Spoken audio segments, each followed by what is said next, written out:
All aboard. The Sun King is a cruise ship. It is sailing around the Caribbean. There are a lot of tourists on the ship.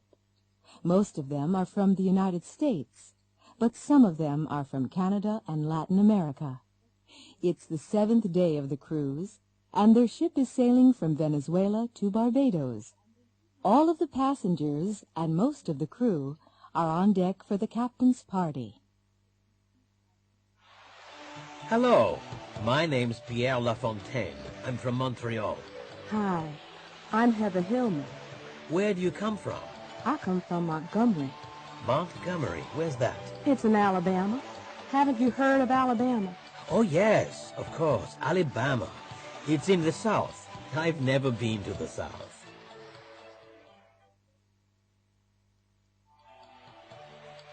What a terrible party. Oh, really? Do you think so? Yes, I do. Oh, by the way, my name's Marianne Wilson. I'm Tom Gray. Nice to meet you. I work in a bank. What do you do? Well, I'm captain of this ship. It's my party. Oh, I'm so sorry. That's okay. No problem.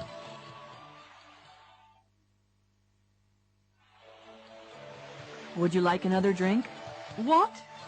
Would you like another drink? Oh, yes, please. I'd like some orange juice. With ice? No, thanks.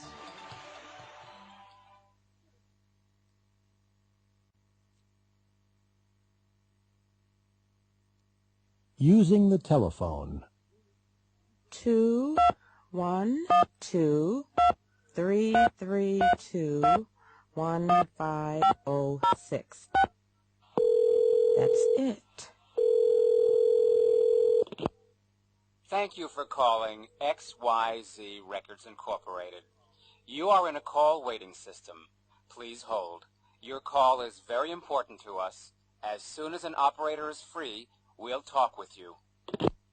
XYZ, can I help you? I'd like to speak to James Singh, please. Which department? Accounting. Please hold. I'm connecting you. Thank you for calling Lemon Computers.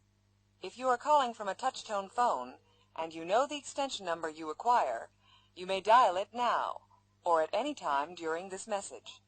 For sales and marketing, press 1 now. For customer service, press 3 now. For all other inquiries, press 0. Or stay on the line and someone will assist you shortly. Thank you for calling Lemon Computers. Lemon Computers, may I help you?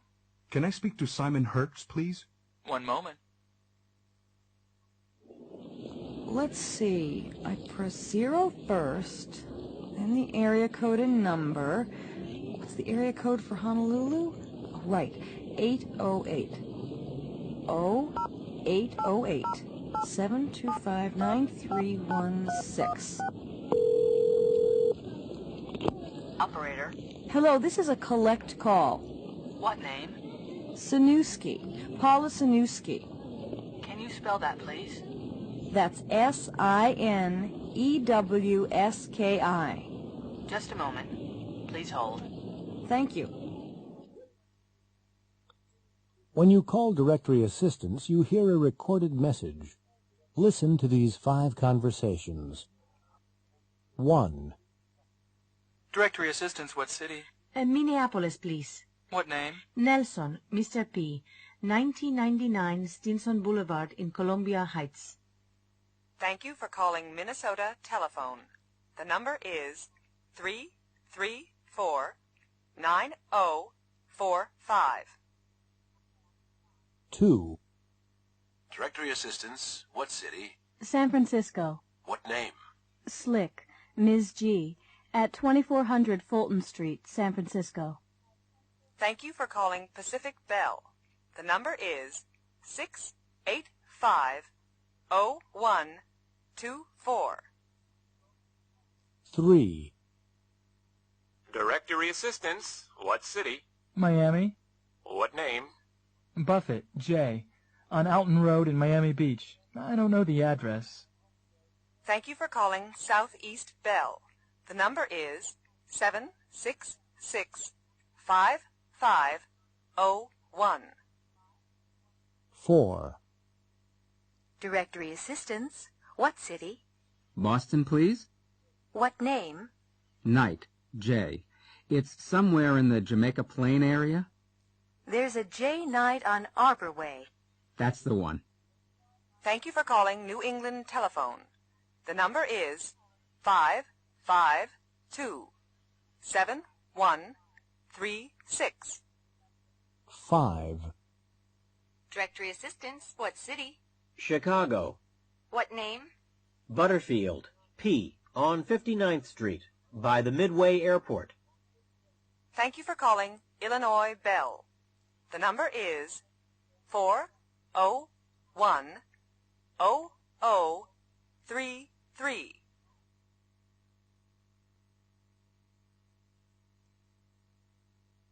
Fizz is fantastic. Meet Mr. and Mrs. Lopez of San Antonio, Texas. They have 3 young children, and they have to do a lot of wash.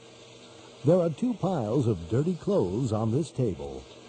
With this pile, we're going to use new Fizz, and with that pile, we're going to use another leading detergent. We have 2 identical washing machines here. The only difference is Fizz. While the machines are working, let's have some coffee. Okay, both machines have stopped, and Mr. Lopez has taken the clothes out. Well, Mr. Lopez, what do you think? Well, we washed these clothes in Fizz, and those clothes in the other detergent. Can you see any difference? I sure can. These clothes over here are much cleaner, and they're whiter and softer than those over there. These clothes? We washed these clothes with new Fizz. That's right, Brian. It's really much better than our usual detergent. Our clothes have never been cleaner than this. So which detergent are you going to use from now on? New Fizz, of course. It's the best detergent we've ever used.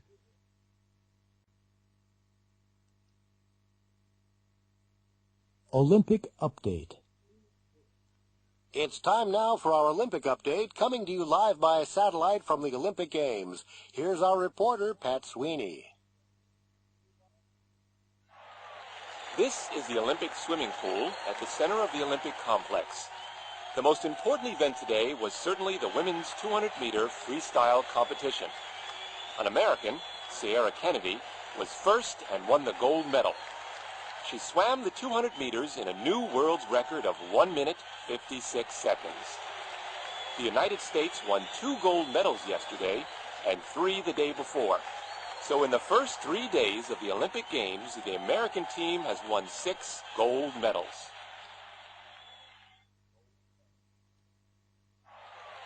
Here you see Jack Lumber from Canada. This morning, he won the men's javelin final. On his first try, he threw the javelin over 100 meters. Nobody has ever done that before. A new world's record. Unfortunately, there was nearly a terrible accident in the javelin event. Harvey Jones, the American competitor, slipped when he was throwing his javelin, and it hit a judge in the foot. Luckily, the judge was fine.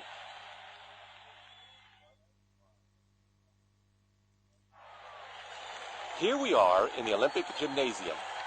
Olga Ivanov, the 15-year-old Russian gymnast, has just finished her routine. We're waiting for the results now. And here they are. She has an average of 9.5 points. That's the best score today. Olga's won the gold medal.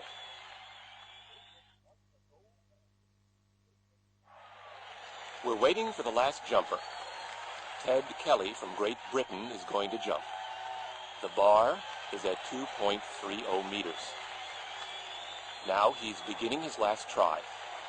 And he's jumped. Oh, he's crashed into the bar. He's landing. The bar's fallen. Is he hurt? No, he's all right. He's getting up and walking away. But he's a very disappointed man.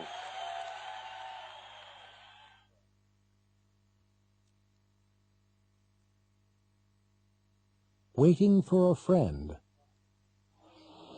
What's the matter, Debbie? I'm waiting for a letter from Nick. It wasn't here yesterday, And it isn't here today either. Don't worry, honey. It'll be here tomorrow. Will it? I don't know. The next day.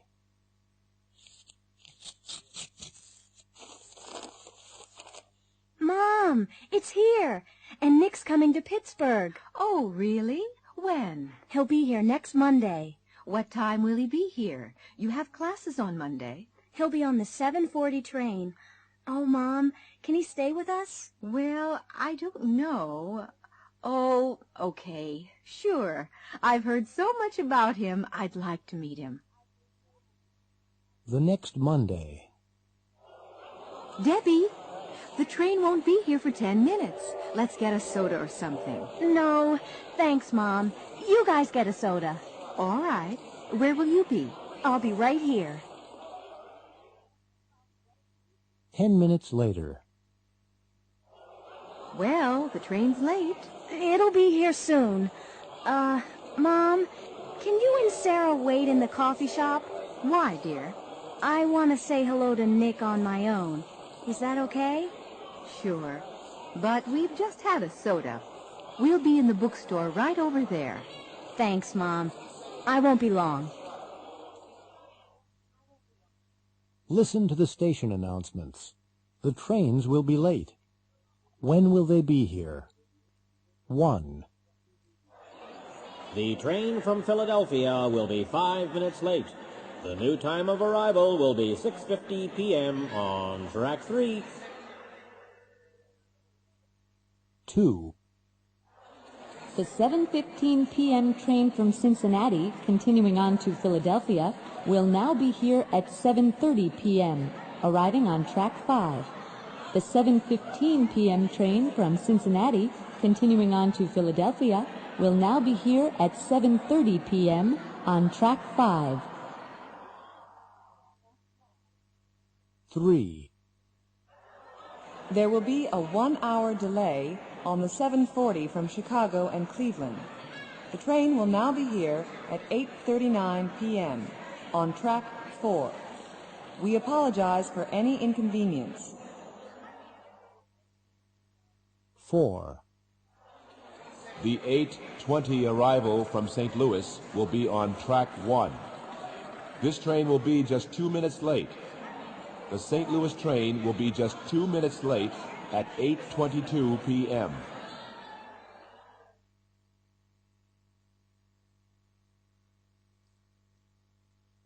Monday morning. What's the matter, honey? Oh, I don't know. Come on, something's the matter. What is it? It's just life. It's so boring. It's not that bad. We have 2 wonderful children. That's right, we do. And we never have any time with them. Well, we both have to work, hon. We need the money. Okay, but it's all right for you. I'll leave in 5 minutes, but you'll be here all day. I won't be home till 6. Sure, but your day will be interesting, and you'll meet people. I'll be here in front of the computer screen all day. I won't talk to anyone. You're a computer programmer, Dan. That's your job. You're lucky. You can work at home. Yeah, but you like your job, Rosie. You really do. What? Who will I meet today? Tell me that. What will I do? I'll tell you, Dan. I'll get on the same train, then I'll go to the same office. I'll speak to the same boring people, and I'll listen to the same stupid jokes.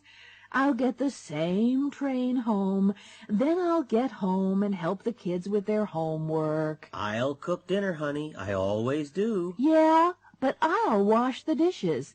Then we'll watch TV again. You'll be tired and we won't talk.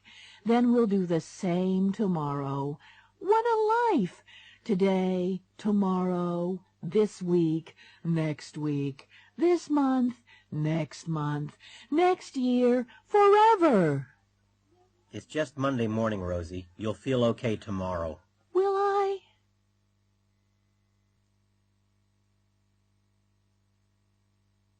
Good luck, Waldo. Good evening, and welcome to Channel 35 News. A 66-year-old Monterey man, Mr. Walter Busby, is in the studio with us. Mr. Busby is a retired bank clerk. Tomorrow morning, he will begin a fantastic voyage. He and his wife, Betty, are going to sail from Monterey, California, to Australia. That's 7,000 miles across the ocean, in a small motorboat. Now, Walter. Please, call me Waldo. All my friends call me Waldo. All right, Waldo. Why are you doing this? Well, I haven't seen my son for 10 years. He lives in Australia, and we've never seen our grandchildren. But your boat isn't very big, Waldo. Will it get to Australia? Oh, yes, I think so. It'll get there all right. It'll take a long time, of course, but we're not in a hurry. I just retired, you see, and we'll stop on the way. Where will you stop? Do you know? Oh, yes. We have a map. Here it is. We'll stop at several places. We'll need food and gas. Ah, yes, food. What'll you do about food? No problem. We'll catch fish. I see. And water? That won't be a problem either. It'll rain. It rains a lot at sea, you know. Will you take a radio with you? No, no, no. We never listen to the radio. We don't like pop music. We like some peace and quiet. We'll take a lot of books. Well, actually, I meant a two-way radio. How will you navigate? Will you use a compass? A compass? No. We won't need a compass or a radio. We'll navigate by the sun and stars. I got a book from the library. Well, good luck, Waldo. You'll certainly need it. Listen to the news report.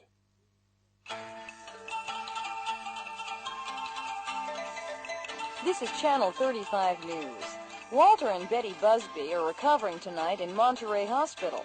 They left Monterey Bay this morning at 6:30 in their boat, Titanic II. They were sailing to Australia.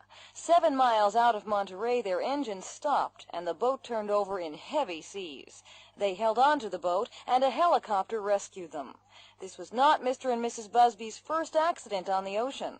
They have been rescued 3 times before. They were cold and wet, but cheerful.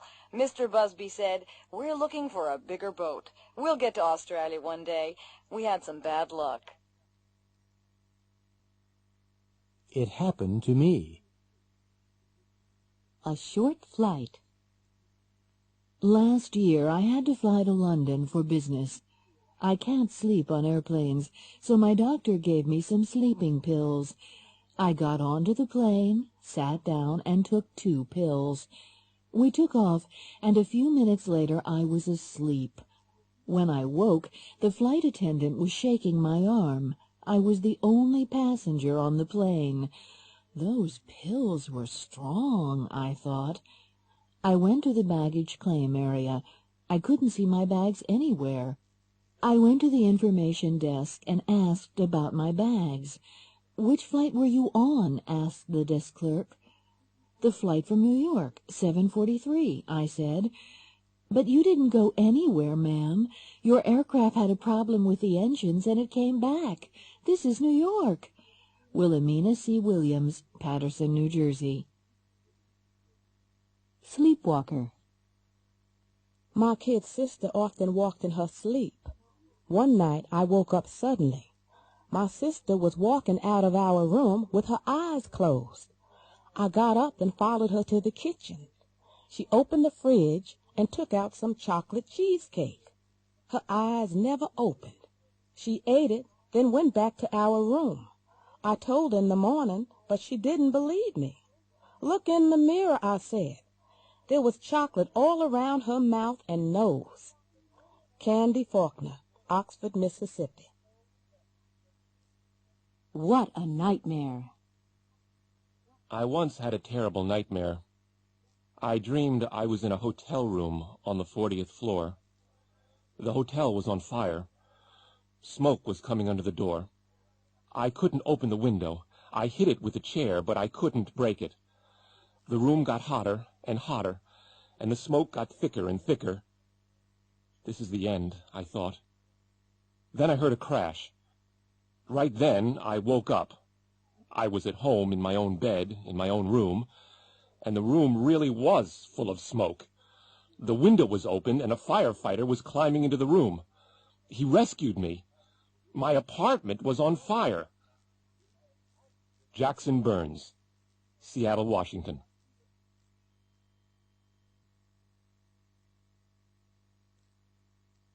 At a drugstore.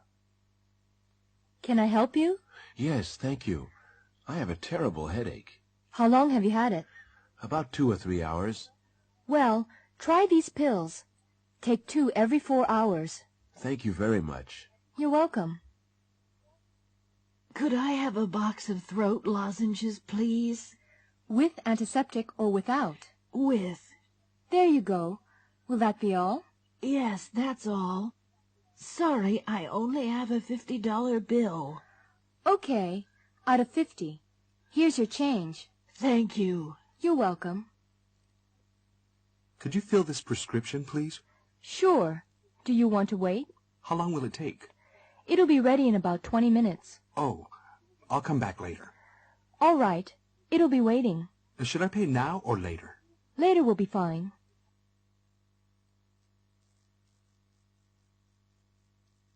Superstar.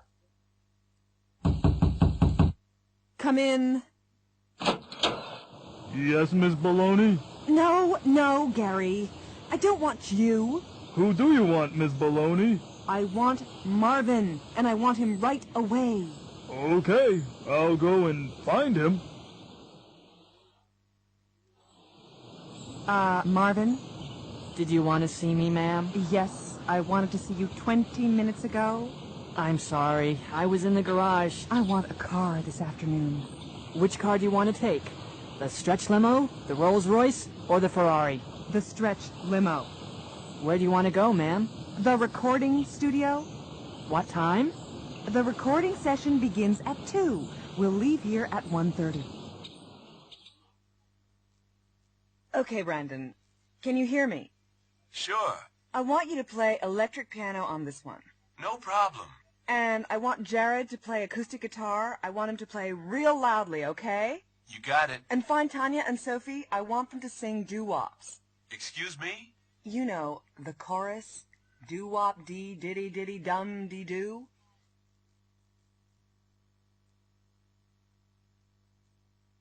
Look, feel, taste, sound, smell.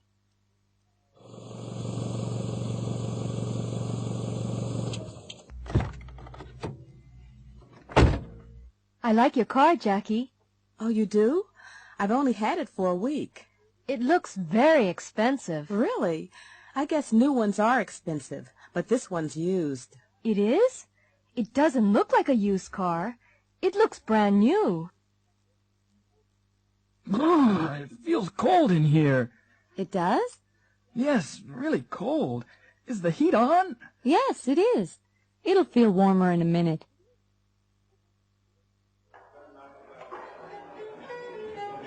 Waiter? Yes, sir? These vegetables aren't fresh. But they are fresh, sir. Well, they don't taste fresh to me. I want you to get the manager.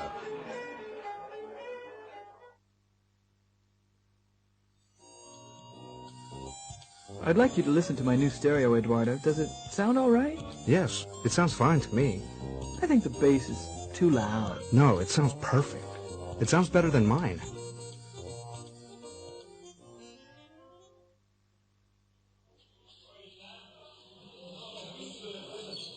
Have you changed your perfume? Yes. Why, do you like it? Yes, it smells wonderful. What is it? It's Roseanne by Devlon. It smells expensive, is it? I don't know. It was a present.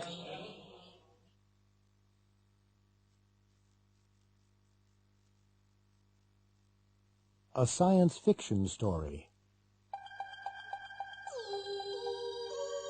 The spaceship flew around the new planet several times. The planet was blue and green. They couldn't see the surface of the planet because there were too many white clouds. Then the spaceship descended slowly through the clouds and landed in the middle of a green forest. The two astronauts put on their spacesuits, opened the door, climbed carefully down the ladder, and stepped onto the planet.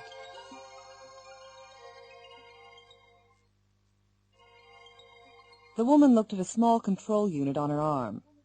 "It's okay," she said to the man. "We can breathe the air. It's a mixture of oxygen and nitrogen." Both of them took off their helmets and breathed deeply. They looked at everything carefully. All the plants and animals looked new and strange. They couldn't find any intelligent life. After several hours, they returned to their spaceship. Everything looked normal.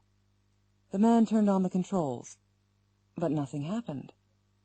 "Something's wrong," he said. "I don't understand. The engines aren't working." He switched on the computer, but that didn't work either. "Eve," he said, "we're stuck here. We can't take off." "Don't worry, Adam," she replied. "They'll rescue us soon."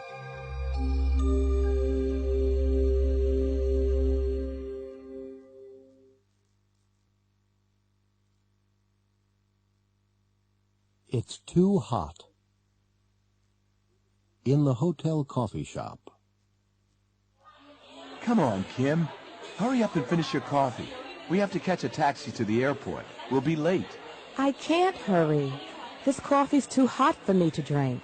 Why don't you put some cold milk in it? Milk? I don't take milk in my coffee. Oh, okay. Is it cool enough for you to drink now? Yes, but it tastes awful. At the airport. Oh, no. The global counter looks a mile away. Ooh. What did you put in these suitcases? Rocks? Only clothes. Why? Are they heavy? Yes, they are. The taxi driver managed to carry them. Well, they're too heavy for me to carry, and I don't see any luggage carts. Well, I'm not strong enough to help you. Porter, over here, please. On the plane. Oh, Mike, I didn't tell you. My sister called this morning. Oh? Which one? Tiffany? Yes. She wants to get married. Married? She isn't old enough to get married. She's only 17. Who does she want to marry? Mark McIntosh. Mark McIntosh, the actor?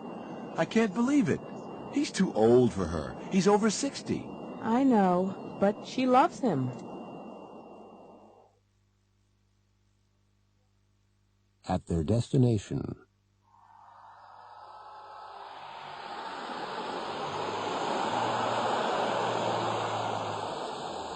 Oh, no. There goes the last bus. Well, let's walk to the highway and catch a different bus. It's a mile away. That's too far for me to walk. Let's take a taxi. Another taxi. We aren't rich enough to go everywhere by taxi. Mike, haven't you forgotten something? What? We have 3 suitcases. Do you really want to walk? You're right. Taxi!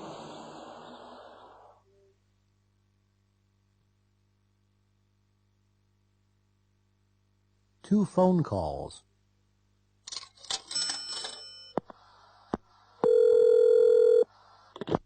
Hello? Vicky, is that you? Uh-huh. Who's this? It's Randy. Randy? Randy who? What do you mean, Randy who? Randy Dixon, of course. Oh, Randy. I'm sorry. Yes. We had a date last night. Where were you? I waited for 2 hours. Oh, I'm sorry, Randy. I couldn't come. Couldn't come? Why not? Well, I had to wash my hair. Wash your hair? Why didn't you call me? I wanted to call you, but, I couldn't remember your phone number. It's in the phone book. Yes, of course, but, I couldn't remember your last name. Oh. But why did you have to wash your hair last night? Well, I had to do it last night because I'm going to see a play tonight. To see a play? With who? George McQueen. My boss's son. I see. He asked me yesterday, and I couldn't say no. Listening. Listen to the next phone call. Who is the manager talking to? Now listen again and check true or false. Hello? Good morning. This is the First State Bank. My name's Bridget O'Connor. I'm the manager. Oh, yes? Did you get my letter? What letter was that? Well, I wanted to see you. I called yesterday, but I couldn't get an answer. Was that in the morning? That's right. I'm sorry, I wasn't here. I had to see my doctor. I've had problems with my leg. I wanted to ask you about your account. My account? Yes. You wrote a check for $1,000 last week. $1,000? Yes, and there's only $152.95 in your account. But I don't have an account with First State. Now look here, Mr. Trump. Mr. Trump? Who's Mr. Trump? I'm not Mr. Trump. I'm sorry. Is this 848-3592? Say that again. 848-3592. Ah, this is 848-3952. My name's Sikorsky. You have the wrong number. Oh.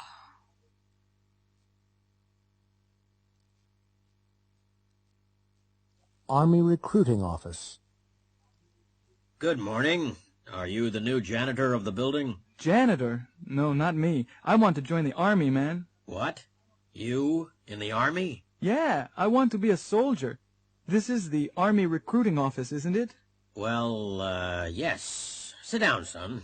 Thanks, man. Now, why do you want to be a soldier, what's your name, son? Corona. Frankie Corona. Well, I saw the commercial on TV last night. It looked pretty good. Vacations, money, travel, education, a pension. I see. Yes, it's a good life in the Army. Terrific. Now, do you have any questions? Let's see. Yes, will I have to get a haircut? Oh, yes, you'll have to get a haircut and wear a uniform. A uniform? I've never had to wear a uniform before. Oh, yes, and you'll have to obey orders. But you won't have to clean latrines. What are latrines? Toilets. I've never had to clean toilets. What about the work? Will I have to work hard? Oh, yes, you'll have to work hard, all right. And what about education? Oh, yes, there are a lot of opportunities. Maybe you'll be a computer programmer or a communications expert one day. Okay, I'd like to join. All right, just sign here, Frankie. There you go, man. Frankie Corona. Corona. Huh? Stand up. Stand up straight, Corona. Now, march. Left, right, left, right. You're in the Army now.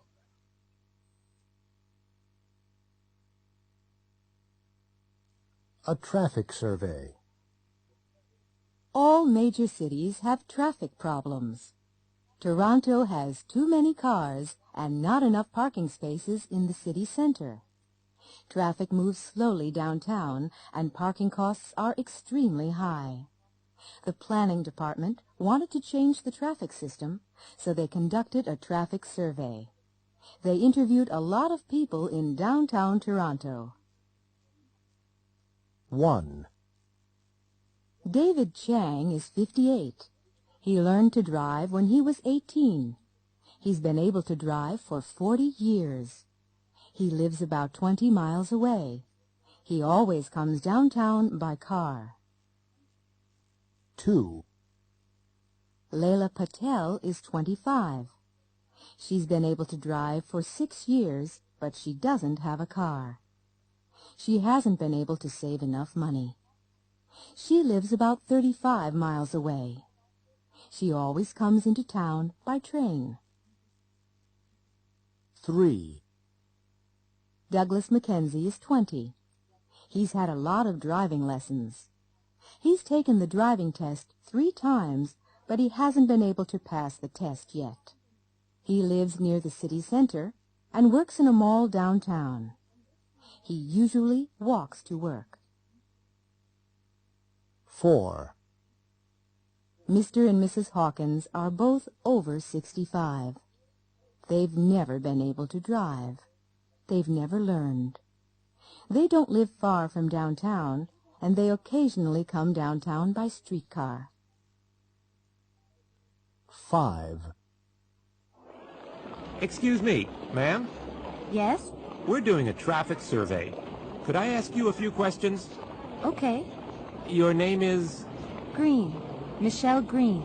And, how old are you? 29. Can you drive? Sure.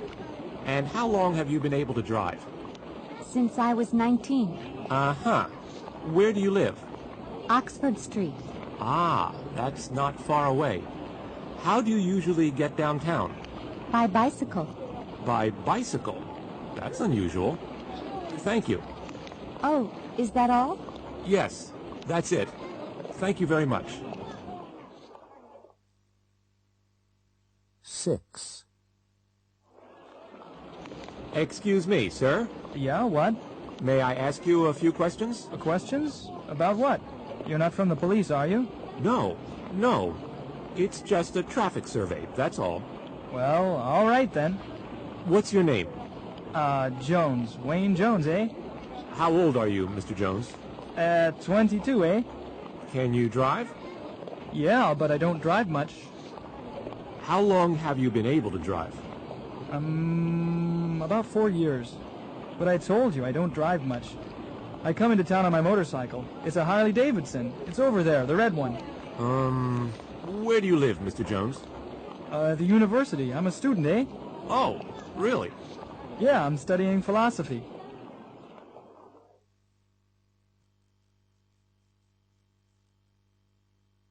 Changes.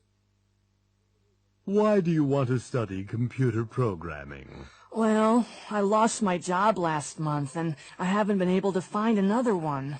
I see. Do you have any money? Well, some, and my girlfriend will be able to help me. Good. The course costs $2,500. Will I be able to find a job as a computer programmer? Oh, sure. You'll be able to get a good job and make lots of money. Please sign here. This is the room. Do you like it? It's very nice. Is it quiet? I'm a writer. You'll be able to work with no problem. There's almost no noise here. Will I be able to use the kitchen? Yes, of course. Fine. It looks good. What's that? Oh, that's just our neighbor. He works on old cars. He's usually quiet.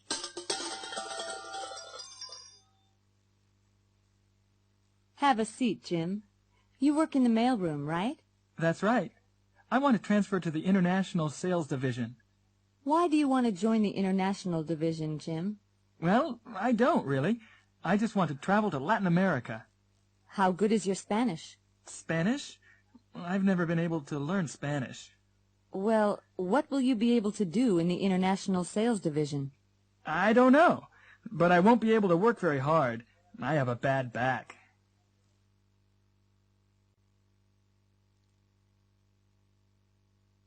Checks and money. Next. Good morning. Good morning.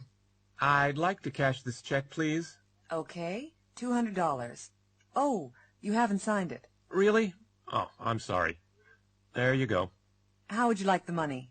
20s, please. Oh, and could I have $20 in smaller bills? Sure. 20, 40, 60, 80, 100, 120, 140, 160, 180, 190, 195, 6, 7, 8, 9, 200. I'd like to get this, but I don't have enough cash on me. Do you take traveler's checks? Yes, of course. Good. Here you are. Thank you. I'll need some identification, too. Sure. Is my driver's license all right? Yes, that's fine. Just sign and date it. I have a stamp with the store's name.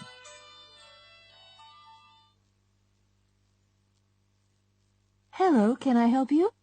Thank you. My name is Toshiko Akiyama. I'm expecting a transfer from my bank in Tokyo. Let me see. Here it is, Akiyama, $2,000 from the Fuji Bank in Tokyo. Do you have your driver's license with you? No, but I have my passport. Will that be all right? Yes, of course. Excursion to Egypt. I'd like to make a reservation for the excursion to Egypt leaving July 16th. The one at the Cleopatra Hotel? That's it. How far is it from the hotel to the beach? About a 2-minute walk. Good. How hot is it in Egypt in July?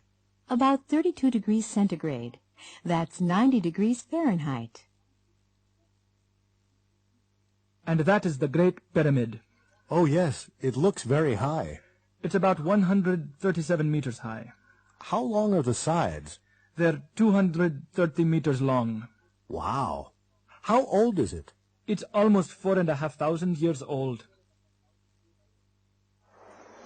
We're going through the Suez Canal now. It doesn't look very wide. How wide is it? About 60 meters wide and 160 kilometers long. Really? This is a big ship. How deep is the canal? The average depth is about 10 meters. Hello, Mr. Harris. Are you coming on the bus trip to Cairo tomorrow? Yes. How far is it? It's about 150 kilometers. How long will it take to get there? About 3 hours.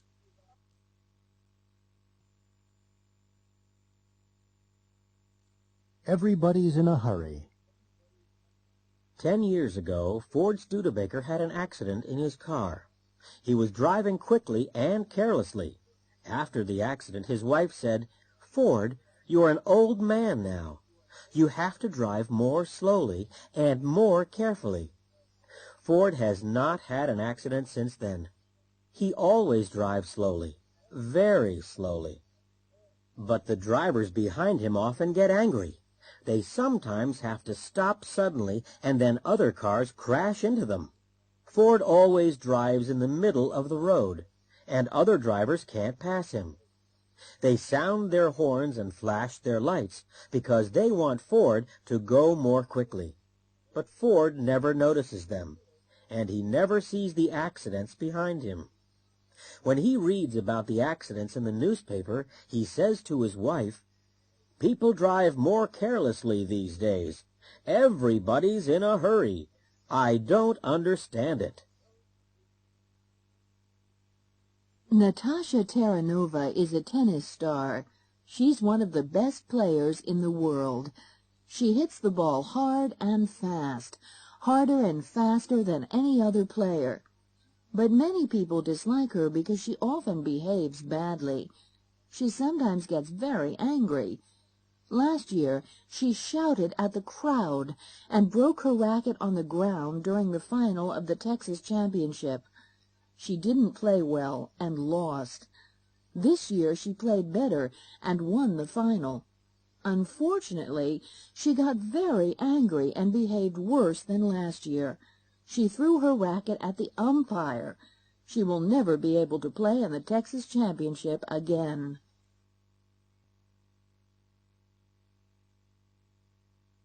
A day off. Al Bellini works for an import-export company in Los Angeles. One morning last summer, Al called his office at 9 o'clock. His boss, Ralph Vasquez, answered the phone.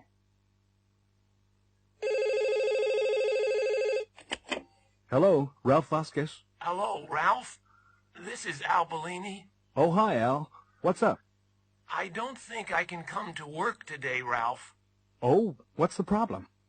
I've got a very bad sore throat. Yes, you sound sick. Yes. I'll stay in bed today, but I'll be able to come tomorrow. That's all right, Al. Stay in bed until you feel well enough to come to work. Thank you, Ralph. Goodbye. Bye, Al. Ralph liked Al a lot. At 12:30, he got into his car, drove to a store, and bought some fruit for him. He went to Al's apartment, and rang the doorbell. Al's wife, Stella, answered the door. Oh, Ralph. Hello. Come in. How are you? Fine, thanks, Stella. I've come to see Al. How is he? He doesn't look very well. I wanted him to see the doctor. I'll go in and see him. Hi, Al. Oh, hi. Hi, Ralph. Have a seat. I've brought some fruit for you, Al. Thanks a lot, Ralph. Well, I was in the neighborhood anyway. How's your throat? It seems a little better. I'll be okay tomorrow. Good, good. Take care. Goodbye, Al. Bye, Ralph. Thanks for coming by. At 3 o'clock, Ralph locked his office door and turned on his portable TV. He wanted to watch an important baseball game. It was the Atlanta Braves versus the Los Angeles Dodgers. Both teams were playing well, but neither team could score. The crowd was cheering and booing. It was very exciting.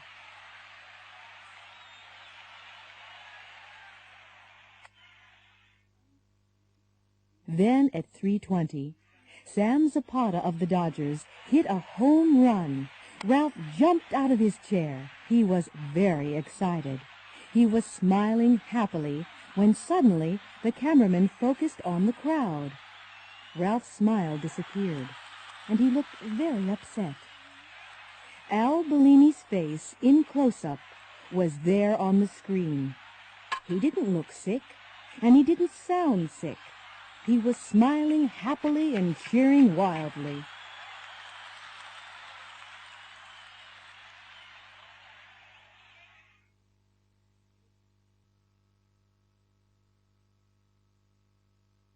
Applying for a job. How do you do? It's Paula Chandler, isn't it? Yes. How do you do?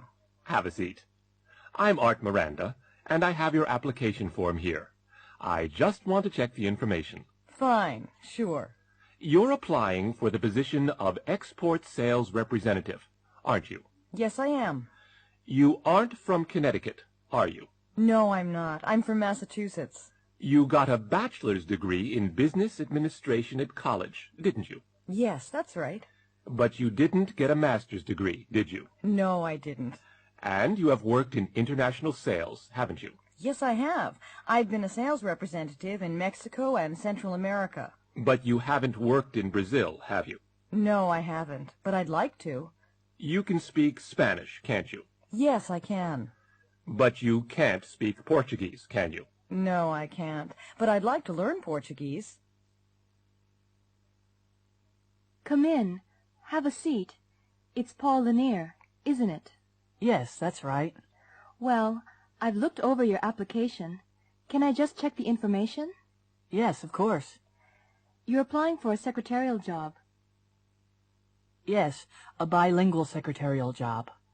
You aren't from Bridgeport. No, I'm from Fairfield. And you went to school in Fairfield. That's correct. Fairfield High. But you didn't go to college. No, I didn't. You can speak French well. Yes, my parents are French-Canadian. But you can't speak German. No, I can't. But I can speak Spanish. You've been a secretary for 2 years. Yes. But you haven't stayed in one job for much time. No, I haven't. I've worked in some awful places.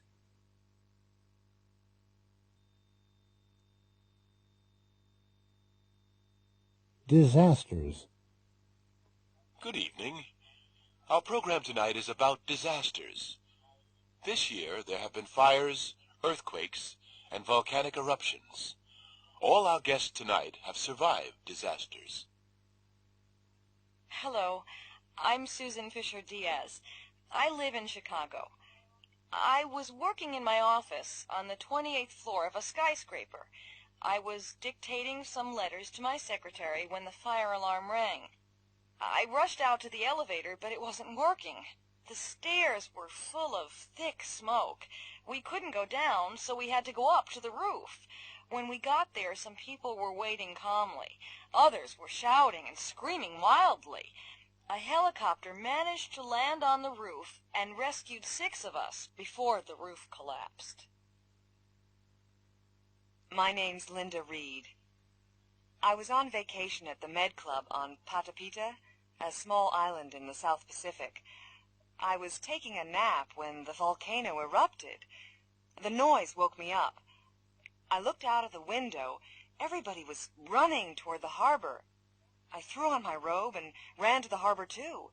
I managed to get on a cruise ship. It was leaving when the lava hit town. Hi, my name's Richard Ching. My wife and I were staying with friends in Santa Librada near Los Angeles. We were having dinner when the earthquake began. Everything shook. All the plates and food fell on the floor. We were picking everything up when the ceiling fell in. Fortunately, we were under the table and survived. We had to wait for hours before help arrived.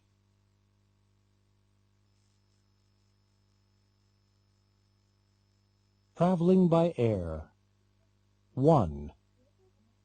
Global Airways announces the departure of the 11 o'clock flight GL-189 to Houston. This flight is now boarding at Gate 4. 2. British Airways announces the departure of the 11:30 Concorde service, BA 001, to London. Would passengers for this flight go immediately to Gate 16? 3. Would passengers for the 11:25 Aeromexico flight 149 to Mexico City please go immediately to Gate 13, where this flight is now boarding? 4. This is the last call for Japan Airlines 1045 Flight 215 to Tokyo. This flight is now closing at Gate 30. Do I check in here for Global Flight 179 to Caracas? Do you already have your ticket? Yes, I do. Thank you. May I see your passport? There you go. Can you put your luggage up here, please? Sure. Just one case? Yes, that's all. Did you pack the case yourself? Yes, I did. And you haven't left it anywhere, have you? No, it's been with me all the time. Are there any electrical items in the case? No, there aren't. Okay, that's fine. Do you have a seating preference? Yes, I do. I'd like a window seat, please. Fine. Seat 12A. Here's your ticket and your boarding pass. Thank you. The flight leaves from Gate 4 in the South Terminal. Please report to the gate by 10:30. Enjoy your flight.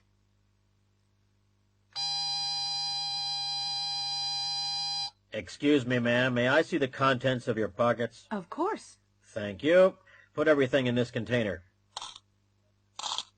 Now, please go back and come through the detector again. Sure. Oh, wait. It's my metal comb. Here it is. That's fine. Put it with your other things. Now, come through again. Good morning, ladies and gentlemen. This is your captain speaking. I'd like to welcome you all aboard Global's Flight 179 to Caracas. We're now flying at an altitude of 33,000 feet, and our speed is approximately 500 miles per hour. We'll land in Caracas in 3.5 hours at 1:20 local time. The temperature in Caracas is a sunny 87 degrees Fahrenheit, about 31 degrees Celsius. In a few minutes, you'll be able to see the Gulf of Mexico on our left. Our flight attendants will serve lunch in a few minutes. Enjoy your flight, and thank you for choosing Global.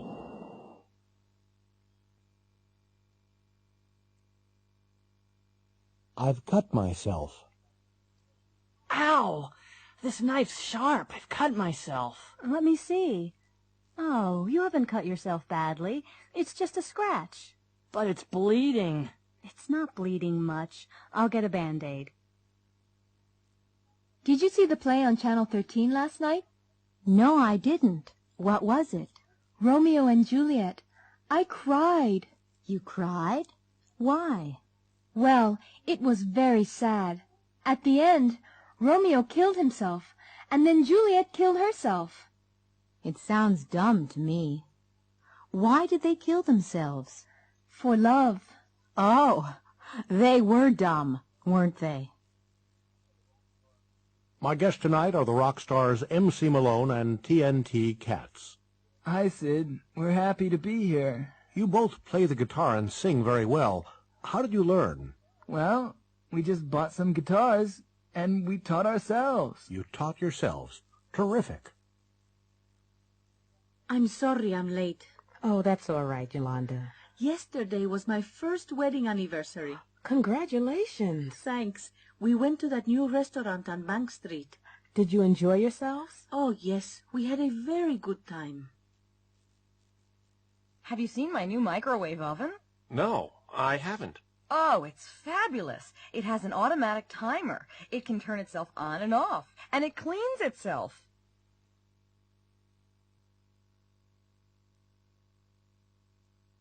Choosing a pet. Hello, how are you today? Can I help you? Yes, I'm looking for a pet for my son. Can you suggest anything? What kind of pet does he want? A traditional pet? A cat or a dog? Or something unusual? Well, he'd like a snake or an alligator, but he isn't going to get one. We have a nice dog right now, a Rottweiler. A Rottweiler? Oh, no. I've heard about them on the news. They're very big and mean. Oh, no, ma'am. They aren't as mean as some dogs. Really? Yes, really. Last week we had a small dog here. It was only as big as your purse, but it was as mean as the devil. It bit me 3 times. Let's forget dogs, then. What about a cat? A cat. They aren't as friendly as dogs, are they? No, but they don't eat as much as dogs either, and they're very clean. Or what about a bird, a parrot or a parakeet? We have both. Which do you recommend? Well, parakeets aren't as easy to train, and they never speak as well as parrots. Yes, but parakeets don't need as much space as parrots, do they? That's true. Parakeets are very popular because they're so easy to keep. Yes, but they're a little noisy, aren't they? I want a quiet pet. A quiet pet? Well, what about a goldfish? There's nothing as quiet as a goldfish.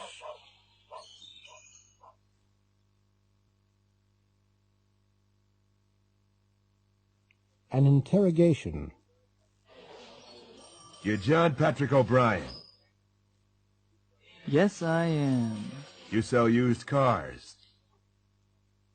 Yes, I do. And other things. You live on Staten Island.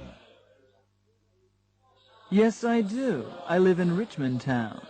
You went to the races at Montvale yesterday. That's right. You weren't alone. No, I wasn't. I was with my friend, Bobby Ann Chase. But you're married. O'Brien. No. Who told you that? You left your apartment at 11 o'clock. Yes, about 11. You were in your Cadillac. Yes, I was. You didn't stop for gas. No. You had lunch at a Chinese restaurant. No, we didn't. We had lunch at a fast food place. You don't remember the name of the place. No, I'm afraid I don't. You had fried chicken. No, we got some hamburgers to go and ate in the car. You got to Montvale Racetrack in time for the first race. Yes, correct. You were very lucky. Yes, I really was. You won $50,000. I can't remember exactly how much. There was $50,000 in your apartment. Was there? You don't know where Bobby Ann is now. No, I'm not her husband. But you left her in Midtown Manhattan because she wanted to buy some clothes. Yes, that's right. It's interesting. Oh, Brian, you have a very fast car. What do you mean?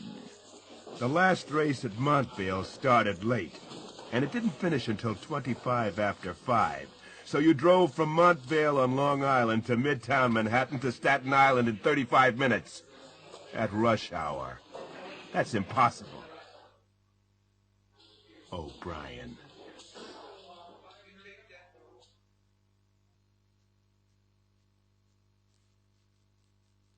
Going to a party. Hi, great to see you. Come in. Hi, Jake. I'm not the first, am I? No, the others are all in the dining room. The food's in there. Let me take your coat. Thanks. Oh, I brought some flowers. Thank you. I'll put them in some water right away. Is Bruce coming? He's already here. Go on in. Hi, Kate. I like your dress. Thanks. Have you seen Bruce? Bruce? Oh, yeah, Bruce. He was here a second ago. Have you had something to eat? No, not yet. The vegetables and dip are over there. Help yourself. Thank you. There's some salad over here. And there are some potato chips and nuts on the table. Okay. See you later. Hello, Kate. Not dancing? No, I'm just hanging out. You didn't see Bruce in the kitchen, did you? No. Oh. Hey, this is a great song, isn't it? Do you want to dance? Sure, why not? Well, here's your coat. Thanks for coming. It was nice of you to invite me. I really enjoyed myself. Good. You've got to come to Jake's birthday party next month. Okay. What happened to Bruce, do you know? He left early, I think. I didn't see Michelle either. No, I think she left early, too. Oh, well. Thanks again. Bye.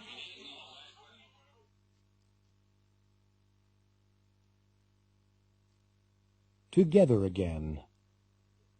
Kelly Strong and Rod DeBiro are in the studio. They're acting in a scene from Together Again. In the movie, Kelly is Constance, a young nurse in Africa. Rod is Armand, a famous zoologist. Okay, scene 34, take 8. Let's try it again. Action. I love you, Armand. I love you too, Constance, but I have to go. I know. But perhaps we'll never see each other again. We will, Constance, because we love each other. Cut, cut, cut. That's not good enough. Take 5, everybody. Okay, Kelly. Come over here. Now, I know you don't like Rod, and I know he doesn't like you. Like, we hate each other, you know that. But you're actors, and in the movie, Constance and Armand love each other, right? Right, but... No buts. You have to look at each other. You have to touch each other, smile at each other, hold each other, and kiss each other, right? Right, but it's not all my fault. You know Rod, he's selfish. He only thinks about himself. He talks about himself all the time, and he only wants to see himself on film. I've heard this before, Kelly. Rod said exactly the same about you.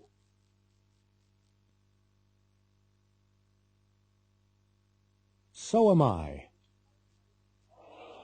I'm taking my vacation next month. Really? So am I. I need a change. So do I. I'm tired of the same office and the same people every day. Right. Where are you going? Florida. Oh, really?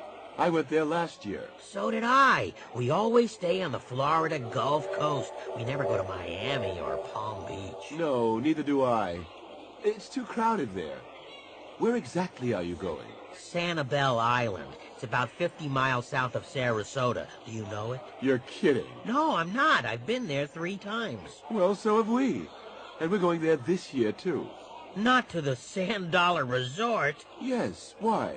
Well, I'll see you there. That's my hotel, too.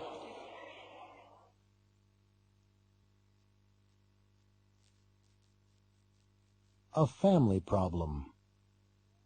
Vassar College, Poughkeepsie, New York, 12601, May 5th.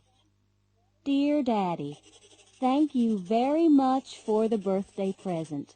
I was very pleased with the Porsche, but I didn't like the color, so I'm going to take it back and change it. I saw Mark again yesterday. You're worried about him, aren't you? Well, don't worry about him. He's all right. He's very good at his job. He's a drummer in a rock band. I'm going to come to Washington next weekend. I'll bring Mark so you can meet him. Love, Caroline. P.S. We love each other very much. He isn't interested in your money. May 15th. Dear Caroline, I'm sorry about last weekend. I was very upset with Mr. Rodberg. I can't call him Mark, but he was very rude to me. I'm not a stupid old fool. I'm tired of dumb young men. I couldn't talk with him about anything. You love him, I know. I just feel sorry for you. And I'm worried about your future. Your friend likes rock music. He isn't interested in anything else. He isn't interested in you at all. You're making a terrible mistake. And I'm glad he isn't interested in my money, because he isn't going to get any of it. Love, Daddy. Signed for Senator Calhoun in his absence by Joseph D. Pollard, Secretary to the Senator.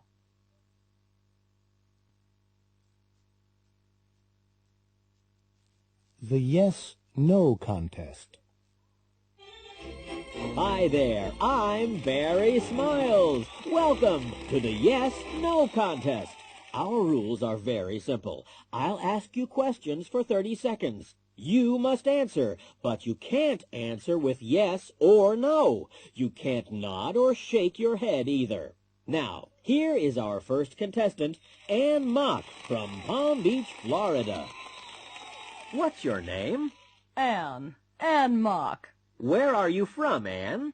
Palm Beach. Did you say Palm Springs? No, Oh, I'm sorry, Ann. You said no. Our next contestant is Chuck Fleener from St. Louis, Missouri. It's Dr. Fleener, isn't it? That's right, but call me Chuck. Fine. You aren't nervous, are you, Chuck? I'm not nervous. Did you shake your head? I didn't. Are you sure? Yes, I'm... Oh, I'm sorry, Chuck. Better luck next time. Now, here's our third contestant. He's Richard or Apollo from Washington, D.C. Hello, Richard. Hello, Barry. You work in a bank, don't you? That's correct. Do you like your job? I enjoy it very much. Oh, do you? I said I enjoy it very much. Now, you aren't married, are you? I am married. Is your wife here tonight? She's at home in Washington. So she isn't here? Of course not. Do you have any children? I have 2 children. 2 boys? A boy and a girl. And... that's 30 seconds. You've done it, Richard. Isn't that wonderful, everybody? He's won tonight's jackpot prize, a brand new fully automatic dishwasher.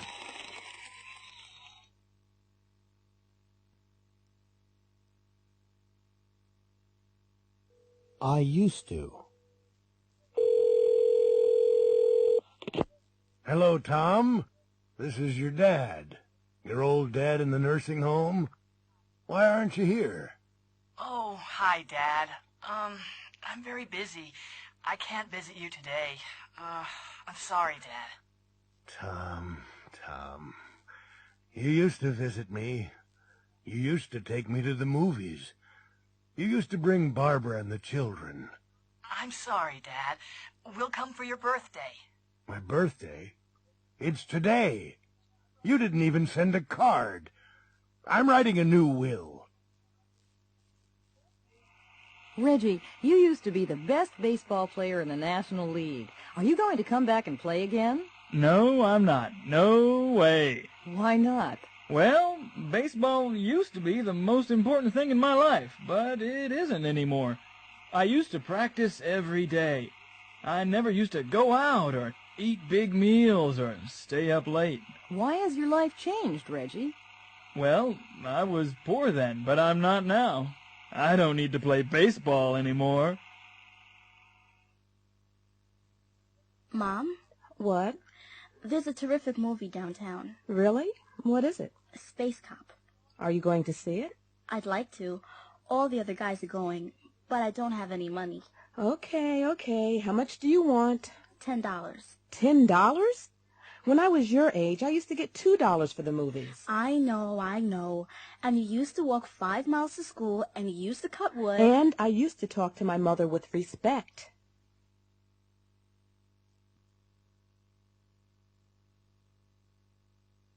A busy office. Yes, Erica, what is it? Bob Hudson wants to speak with you, J.P.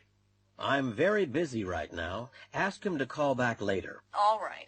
Oh, and Erica, tell Chris to fax the sales report to the Toronto office. Okay, anything else? Yes. Tell Helen not to call her friends on the office phone. All right, I will. Hello? This is Mr. Powell's assistant again. I'm afraid Mr. Powell's very busy right now. Could you call back later? All right, thanks.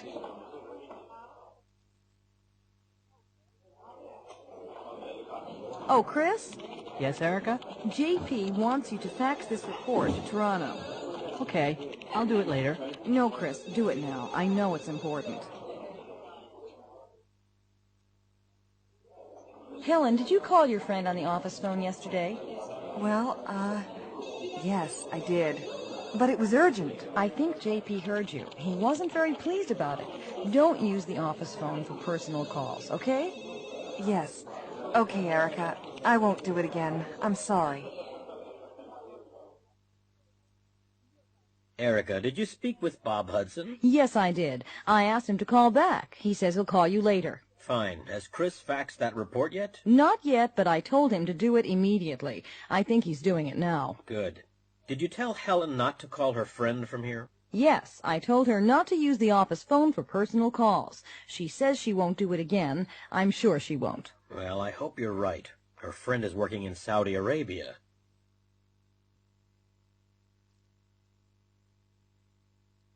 The Smuggler. Latka was a customs officer in Europe. He used to work in a small border town.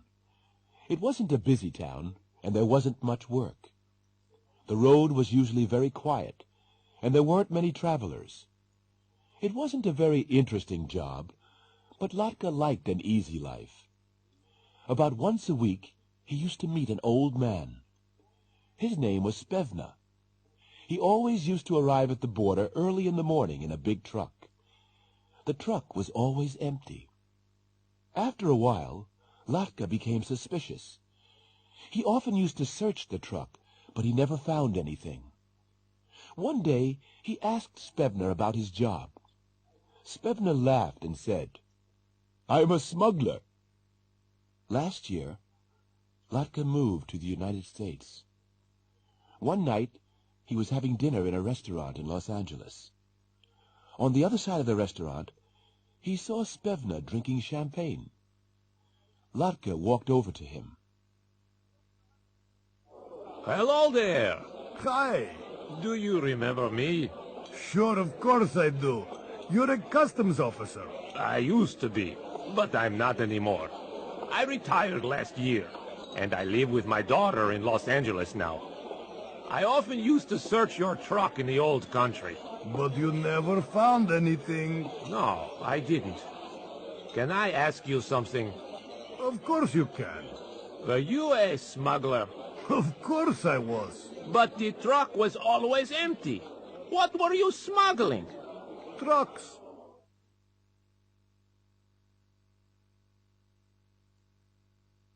Opinions. Good afternoon. Mrs. Archer? Yes? I'm from Channel 5 TV. We're doing a survey. Oh, really? Could I ask you a few questions? Well, First, did you watch TV last night? yes, after dinner, from about 7 o'clock. And did you watch any of our programs? Yes, most of the evening, till 11. So you saw Animals in Focus. What did you think of it? It was very interesting. I like wildlife programs. So you're interested in wildlife? Uh-huh. That kind of program always interests me. It's very difficult to film animals, you know. What about your husband? Did he watch it? Only for about 5 minutes. He's not interested in animals. Look, I'm very sorry, but I have to pick up the kids from school. Are there many more questions? Oh, I'm sorry. I'll give you the questionnaire. Could you and your husband complete it and mail it to us? Sure. First of all, Animals in Focus. What did you think of that? Great, really great. It was educational, just right for the children, and chimpanzees always amuse me. Much more amusing than Lenny Hill in the next program. Some of his jokes are quite shocking, and young children are watching television at that time of night. Uh-huh. What about Texas, Texas? The worst kind of TV. This kind of program annoys me. It's all just money and sex. Not interesting. Okay. And the report on violence in the cities. What did you think of that? A very important program. The problem of violence worries everyone. The news? The news always interests me. There isn't enough news on TV. And lastly, the horror movie. Well, horror movies like this don't frighten me at all. I just turn them off.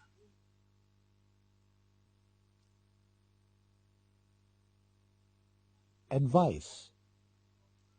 Hi, Keith. How's it going? Oh, hi. You don't look very happy. What's up? Oh, nothing really. I bought these jeans about 2 weeks ago, and they're too tight. I have to lose weight. Maybe you should go on a diet. Sure, but what kind of a diet? You should eat lots of salad and fruit. I hate salad.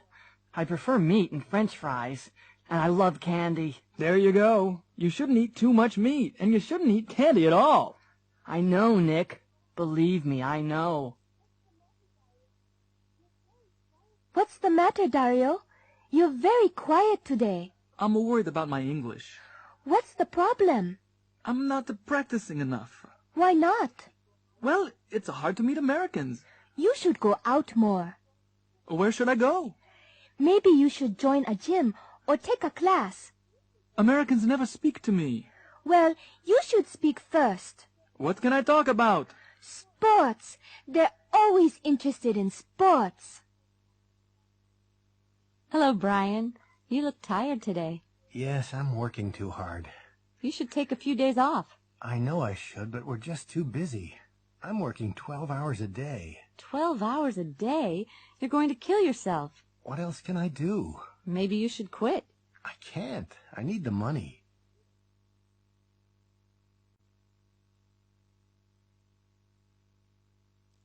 Congratulations.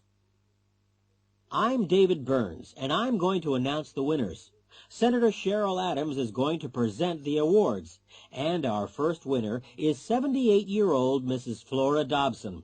You all remember her. She's a very brave woman. She's the one that knocked out a robber with her walking stick. Step over here, Mrs. Dobson. Congratulations, Mrs. Dobson. Is that the stick that knocked him out? Pardon me? Oh, yes. This is the one, all right. This is the one that knocked him out. I hit him like this. Oh, dear. You won't hit me, will you? Well, thank you, Mrs. Dobson. Pardon me? Thank you. Thank you. And our second winner is Mr. Mac Foden. He's the one that drove his truck into Silver Creek and saved a town. Congratulations, Mr. Foden. You were very brave. How's your leg? Not too bad now, thank you, Senator. And now we have a pair of twins, Mandy and Marie Fox from Wisconsin. You all remember them. They're the ones that pulled a 9-year-old boy from a frozen lake last January. Well done. Which one of you is Mandy and which one's Marie? I'm Mandy. And I'm Marie. Next, we have Travis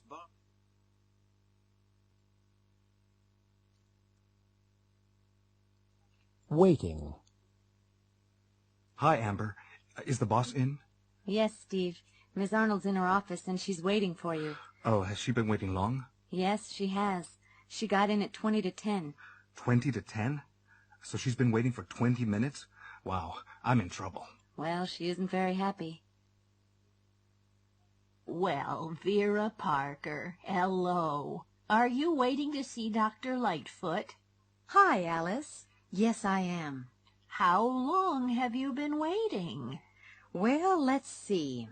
I've been waiting since 9 o'clock. So you haven't been waiting long. It's only 10 after 9. Right, I haven't. I've been reading this magazine. There's an interesting article here about operations. You shouldn't read that, Vera. You'll be worried. No, I won't. I enjoy medical articles, you know. I've been reading about heart surgery. There are some great pictures. Look. Alice? Alice, are you okay? Dan, call the waiter again. I've been trying to call him, Sally. But Dan, we've been sitting here for 20 minutes, and I'm not going to wait any longer. I'm sorry, Sally, but he's talking to that woman. Yes, I see. He's been talking to her since we came in. Excuse me, waiter. Yes, ma'am. Do you want your check? The check?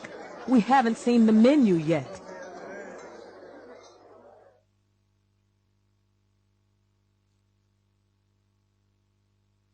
Well, I guess it's difficult to choose just 5 things out of a whole lifetime. I need a little time to think. Well, the most important thing for me was the birth of my son. But I guess everyone chooses a birth. But that really changes your life. That's the biggest change for sure. What else? Strange. I think the assassination of President Kennedy in 1963. That's a long time ago. Really a long time. But I was in high school, and for me, it's like the line between being a kid and, I don't know, growing up. I don't think it changed my life, but I remember it so well. And everything was different after that. So that's 2 milestones then. Oh yes, and the day that I moved into this house. I've lived here for 20 years. I've always loved this house. Then there was my accident. I don't like talking about it, really. I fell down a mountain when I was skiing. I was in the hospital for 6 weeks. I couldn't walk for nearly a year. What else? That's not all. One more. Let me think. This sounds silly. A few years ago, I was in an elevator, and it stopped, just like that, between floors. I was alone there for 5 hours. I was terrified. I thought about my life and my family. I still have nightmares about it.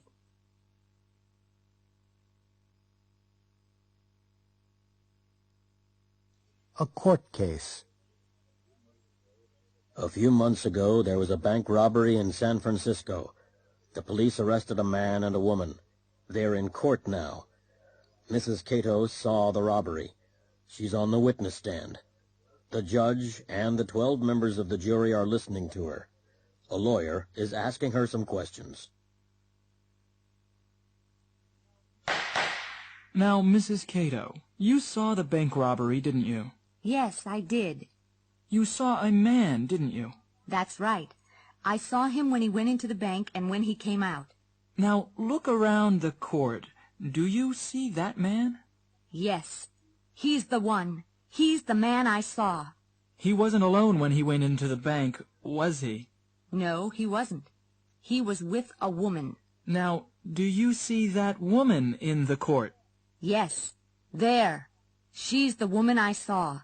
I see, Mrs. Cato. Now, look at the man and woman again. This is very important.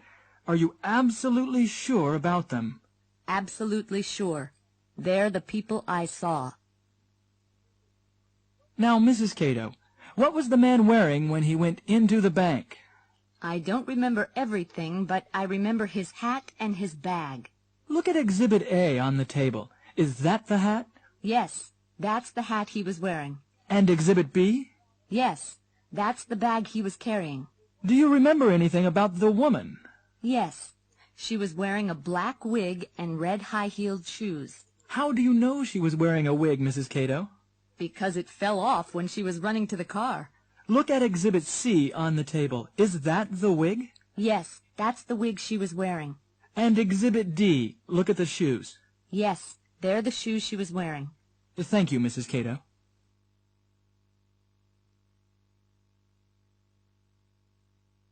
The Empty Chair.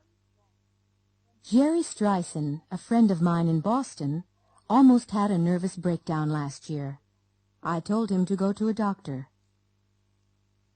Hello, Mr. Streisand. What's the problem? I'm very tense and nervous, Doctor. I haven't been able to sleep for days. Have you been working hard? Yes, I've been working 12 hours a day. Well, you should take a few days off. Go someplace quiet and peaceful, like Nantucket. It's a quiet island near the coast of...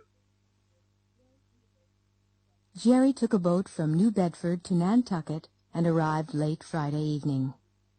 He rang the doorbell of a boarding house, and the owner, Mrs. Searcy, answered the door.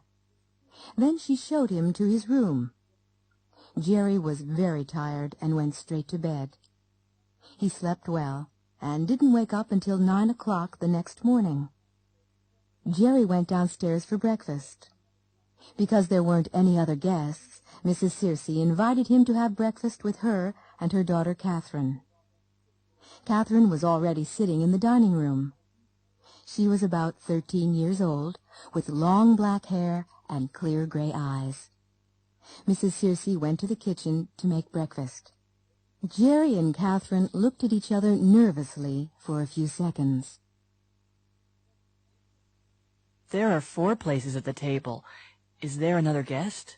No, we never talk about the empty place. The empty place? What do you mean? Well, that used to be my father's place. Used to be? I don't understand. My father worked on a fishing boat. 3 years ago, he went out on his boat, and he never came back. What happened to him?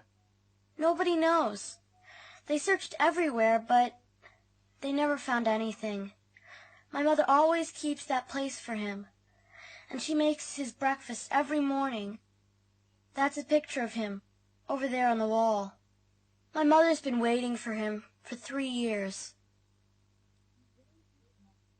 Jerry said nothing, but he looked worried.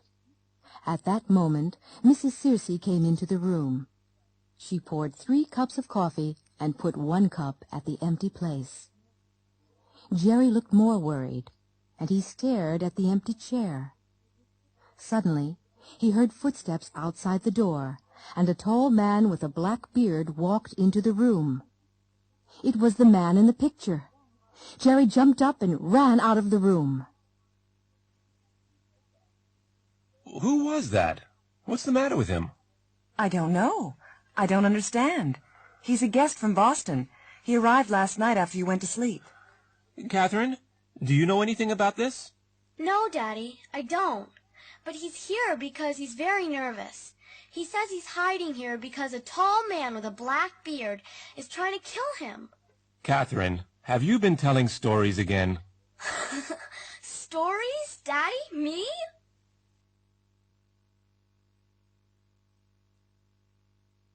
How long?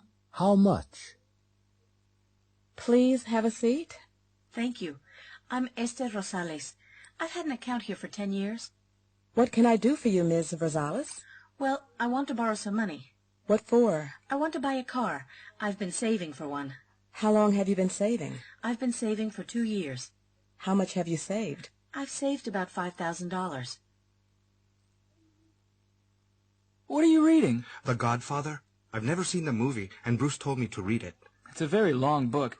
How long have you been reading it? For nearly a month, and I haven't finished it yet. How many pages have you read? About 400. I don't like long books. Neither do I.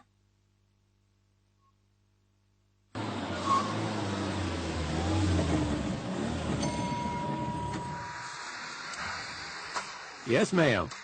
What can I do for you? Hi. Fill it up, please. Regular unleaded or super? Regular unleaded.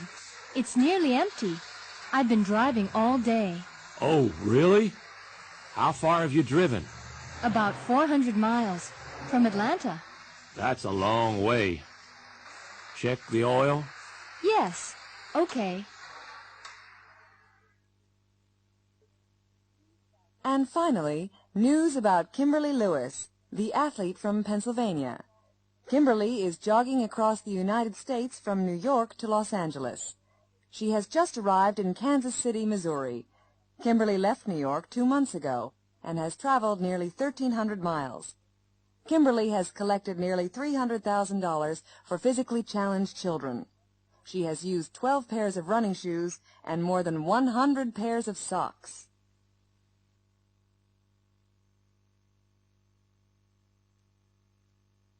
Operation Diamond. Andrea Garvey is the Assistant Director of the Department of Customs and Immigration. She is preparing her agents for a special operation. Good morning, ladies and gentlemen. You were all at Friday's meeting. Are there any questions? No? Okay, take out the photographs from your folders. Look at photograph 1. That's Barry Siegel. He's the man that usually flies the diamonds into the USA, and he's the one that will land at the Circle K Ranch tomorrow night. Be careful. He's very dangerous. He's the one that shot a federal agent last year. Now photograph 2. That's Gulliver. He's the one we really want. He's the one the Mexican police arrested last year, but they had to release him because they couldn't find any diamonds with him. He controls 20% of the illegal diamond trade. He's the one we have to catch with the diamonds and the money. Look at photograph 3. Look at the woman on the right. Her name's Betty Lou Harris. She's working for us. She'll be at Gulliver's house at the ranch. She's the one that gave us the information. Watch out for the 2 men on the left, Farrell and Casey. They're the ones we've been following. They always carry guns, and they're the ones that will shoot first. Ms. Harris is probably the one they'll shoot. Do you all have photograph 4? Good. Look at the airplane. It's a Cessna 310. It's the airplane that brings in the diamonds. It's the kind of plane that can fly under radar, land anywhere, and take off quickly. You can forget the registration number. It's different every time. Okay, photograph 5. That's the area they're going to land in. Look at the trees in the background. They're the trees we're going to hide in. There's a road behind the trees, and that's the road they'll have to use. It's the only one. Finally, photograph 6. The Circle K Ranch. It's very nice, isn't it? Gulliver has 3 houses, and this is the one he paid almost $5 million for last year. Look at the car outside. That's the car that will meet the plane. It's the car he always uses. We want Gulliver, Siegel, the diamonds, and the money all together. Any questions? No? Okay, good luck.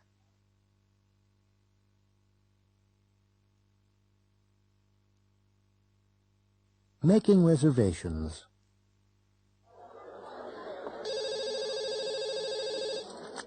Hello, Lobster Palace Restaurant. I'd like to make a reservation for tonight. All right. What time? 8 o'clock. 8 o'clock. For how many? There are 10 of us. 10. We don't usually take large parties. I know, but we are regular customers. What's your name, please? Diana Ross. Miss Ross. Of course, that will be all right. Party of 10 at 8. I'd like to get 2 seats for the concert on Thursday. Where would you like to sit? I'm not sure. Well, here's the seating plan of the concert hall. How much is it in the middle section? $45. $45? That's a little too expensive for us. How much is it in the back? $25. That's fine. What time does the concert start? At 8 o'clock. Do you have any seats left on the Bay Area tour tomorrow? Yes, we do. There are a few seats left. Is that the tour that includes the Sonoma Valley? That's right. How long does the whole tour take? About 7 hours. Should I pay you now? If you don't mind.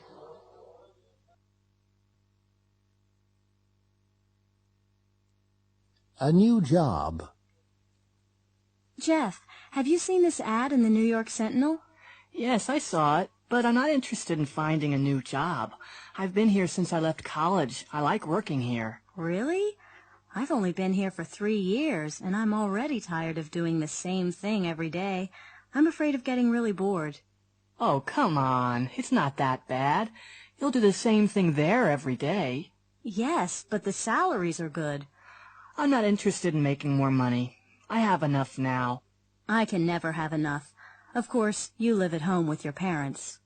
I like living with my parents. What's wrong with that? Nothing. But I like being independent. I like traveling, and I enjoy meeting new people. I'm going to apply for the job. Well, good luck.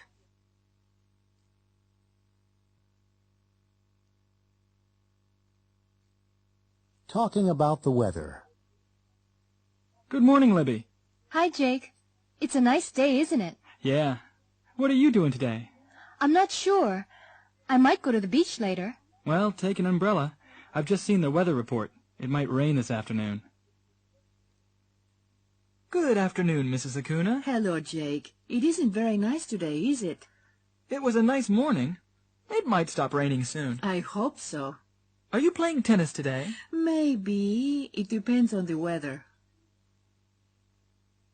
Good evening, Mr. Pastorius. Good evening, Jake. I think we might have a storm tonight. Oh, really? Yes.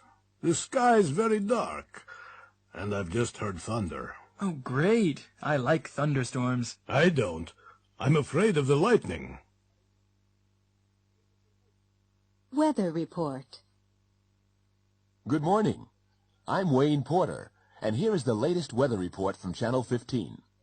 First, the national picture. The Pacific coast will have strong winds, which might bring rain from northern California through coastal regions of the Pacific Northwest. In the Rockies, there will be heavy snow. It will be cold and dry in the Midwest, with cloudy skies in the afternoon. Over to the Northeast, where there will be clear skies this morning. There might be some rain in the afternoon, but it won't be heavy.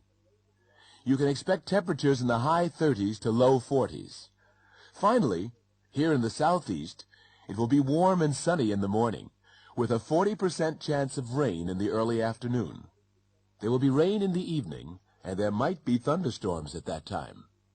Now we're going over to Joan Zane in our Tampa studio for your local weather news. Good morning. I'm Wayne Porter with your latest weather news from Channel 15. Let's look at the national situation first. The Pacific coast will have clear and sunny skies all day, but it will be quite cold. The Rockies can expect further heavy snowfalls in the north, and it will be extremely cold. The Midwest will have strong winds coming down from Canada, and these winds will bring a lot of rain into the region. There might be snow in the west of the region later.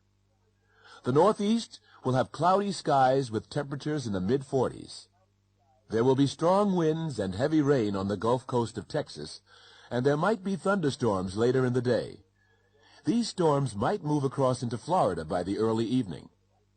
In Florida, it will be a very hot, humid day with cloudy skies, but there won't be any rain in the earlier part of the day. Now let's hear from Joan Zane for more weather news for the Tampa Bay area.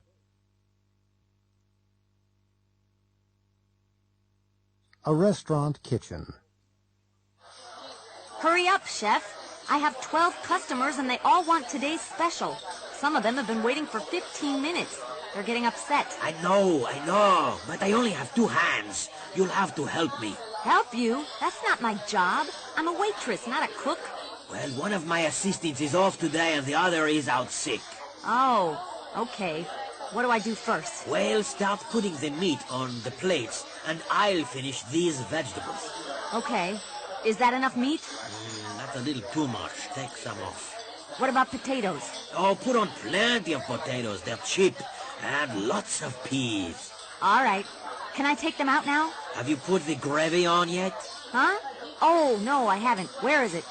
Here it is. Oh, there isn't enough gravy. There's plenty in that pot over there. Where? Oh, okay. I've got it. Fine. Now you can begin taking the plates out to the customers. Whew, they're hot. Well, use a dish towel. And don't carry too many plates. You might drop them. Oh, I won't drop them. I've never dropped a plate in my life.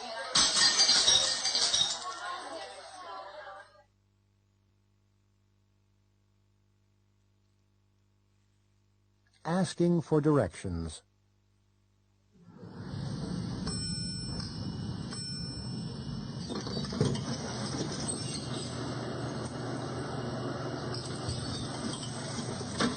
Good morning. Can I help you? Yes. I have an appointment with Mrs. Bedoya, the sales manager. What time is your appointment? 11:30. Okay. You're Ms. O'Hare, aren't you?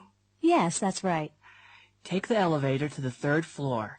Go down the hall to the left. Mrs. Bedoya's office is the 3rd door on the right. You can't miss it. Thank you.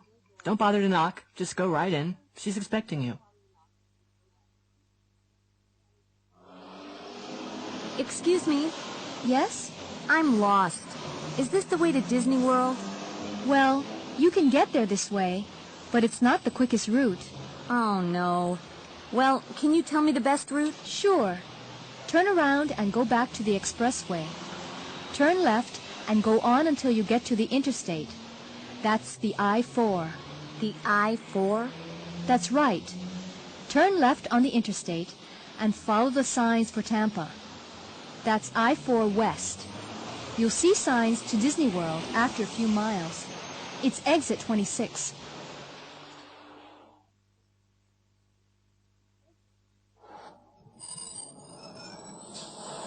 Does this bus go to 50th Street? Yes, it does. Step in, please.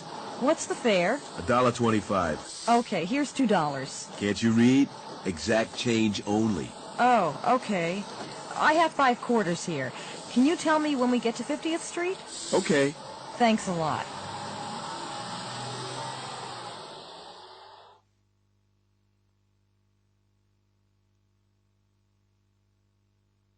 Coast Guard Rescue.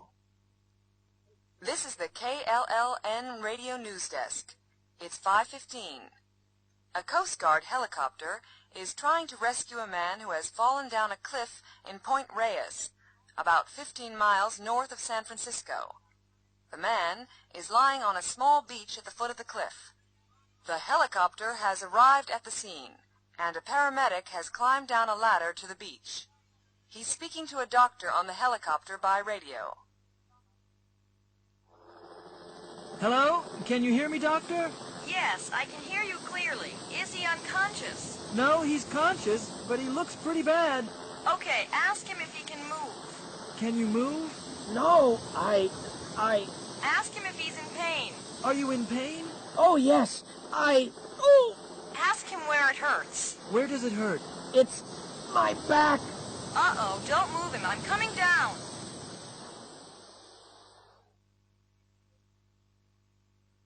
Bob Atkinson is the editor of the Daily Sun. He's sending a young reporter, Lois Gold, to interview the singer Duke Williams. Now, I've arranged an interview for 4 o'clock at his hotel.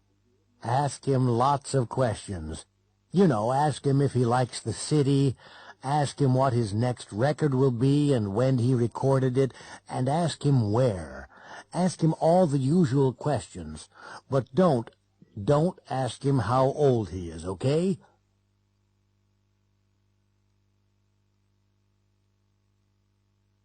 UFO. Dick and Janet were driving along a quiet country road in Ohio. They were on their way to Cincinnati. It was almost midnight.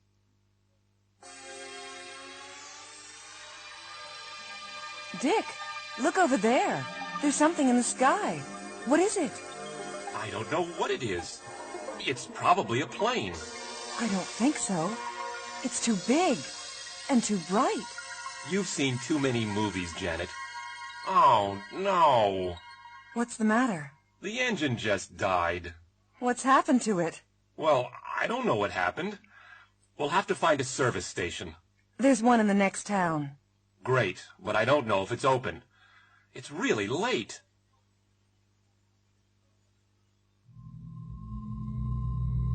Suddenly, there was a loud noise, and a big, bright silver object flew low over their car. It stopped in midair, turned around, and flew back over their car. Then it went straight up into the sky and disappeared. Wow! What was that? Huh? Don't ask me. I have no idea what it was. Phew. Let's go. We can't. The car won't start. Try it again. That's strange. It's okay now. I wonder why it wasn't working.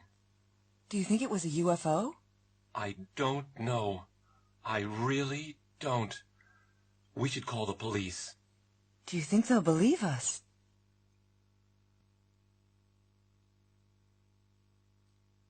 A mugging. One night, Sarah Garcia, an elderly widow, was walking down a dark street in Philadelphia. She was carrying her purse in one hand and a shopping bag in the other. There was nobody else on the street except two young men. They were standing in a dark doorway. One of them was very tall, with light hair. The other was short and fat, with a beard and mustache. The two men waited for a few seconds, and then ran quickly and quietly toward Mrs. Garcia. The tall man held her from behind, while the other one tried to snatch her purse. Suddenly, Mrs. Garcia threw the tall one over her shoulder. He crashed into the other man, and they both landed on the ground. Without speaking, Mrs. Garcia hit both of them on the head with her purse and walked calmly away. The two surprised young men were still sitting on the ground when Mrs. Garcia crossed the street toward a door with a bright sign above it. Mrs. Garcia paused, turned around, smiled at them, and walked into the Philadelphia Judo Club.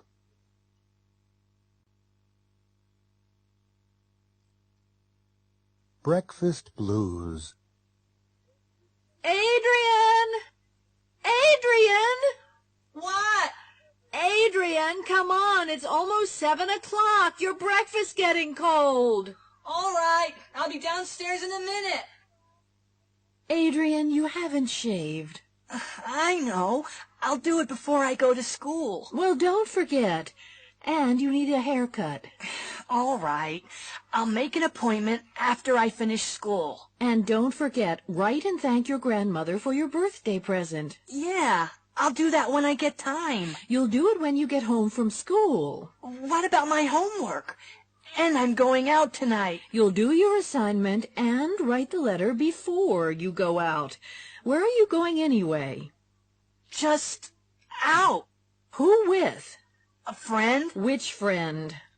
Just a friend from school. What's her name? Susie. She's in my math class. Well, I'll be out when you get home. You won't go out until your father gets home, will you? He forgot his keys. He left them on the table. Not again. What time will he be home? About 7:15. Why? Oh, no. I'm meeting Susie at 7:30. Well, you'll have to go as soon as he gets home. She'll wait. Will she? You don't know Susie.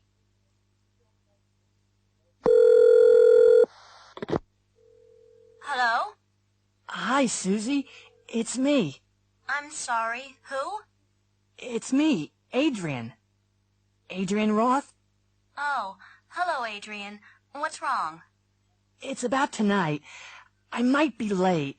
I'll have to wait until my dad gets home. He forgot his keys. How late? The movie begins at 8 o'clock. Oh, I'll be there before it begins. He'll be home at 7:15. I'll leave as soon as he gets here. What time will you be there? About 10 to 8. Is that okay? All right, but I'm not going to stand outside the movie theater all night. Don't be later than 8 o'clock, or I won't be there. Okay. Susie? Are you still there? Susie?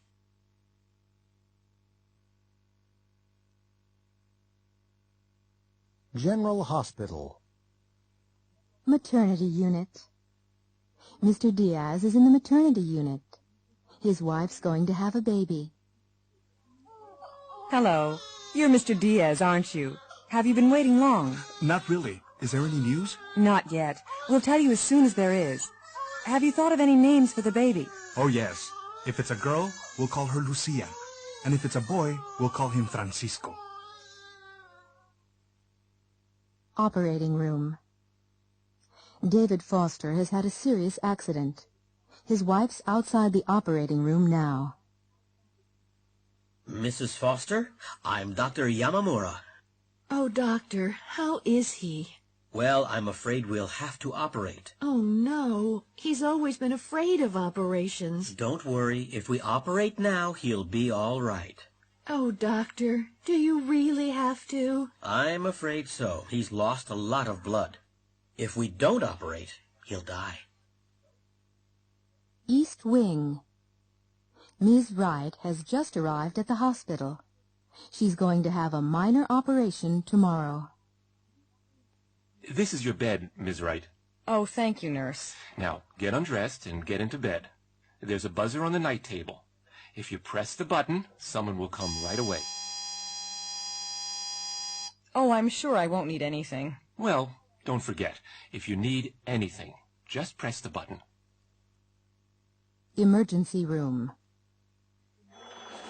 Oh, how did this happen?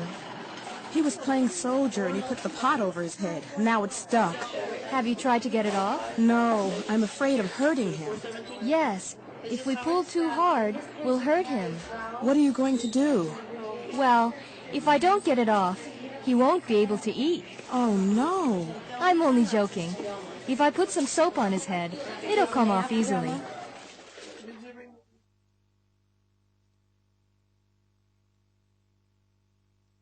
On the road.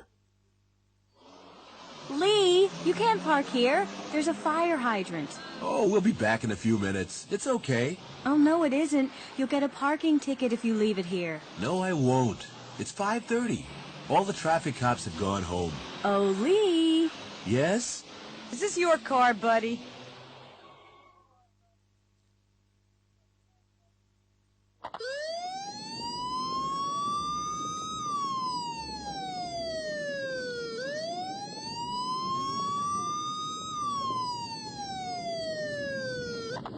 May I see your license?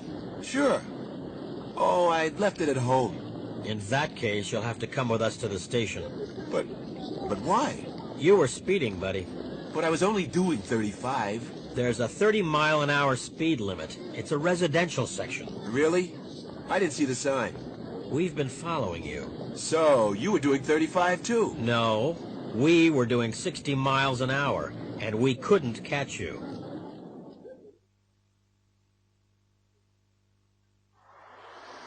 Hello, Turnpike Service Station. Hi. I don't know if you can help me. My car's broken down. We have 24-hour service. Where are you? I'm on US 31, just south of Hopeville. My car's just past the Lone Star Cafe. It's a blue Chrysler LeBaron. Do you know what's wrong with it? I have no idea, but it won't start. I'll send a mechanic out to you. She'll be there in about 15 minutes.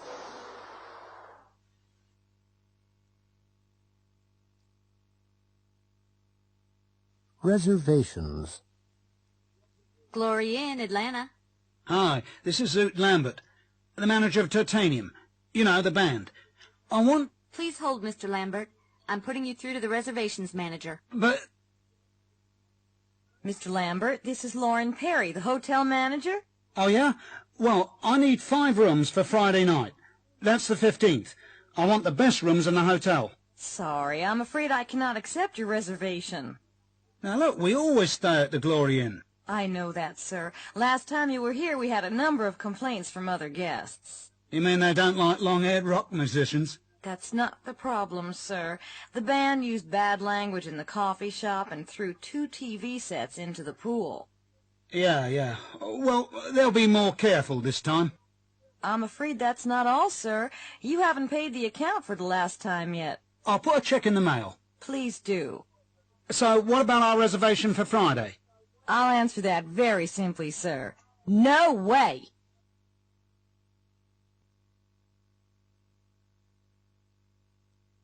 Emergency. Dial 911.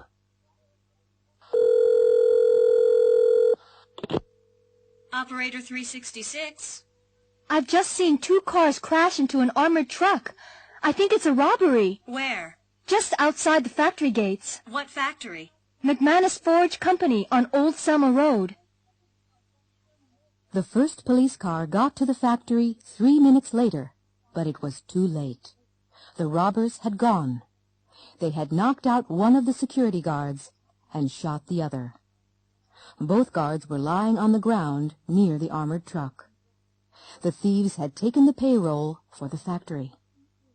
The police called an ambulance for the guards and questioned 3 people who had seen the robbery.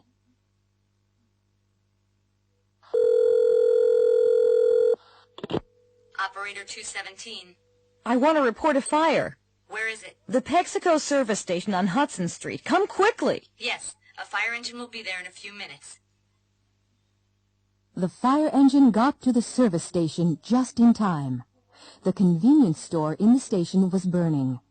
Fortunately, the fire hadn't reached the gas pumps and hadn't spread to the neighboring buildings. The firefighters were able to put it out quickly. The fire had started in the office. Someone had thrown a lit cigarette into a waste paper basket.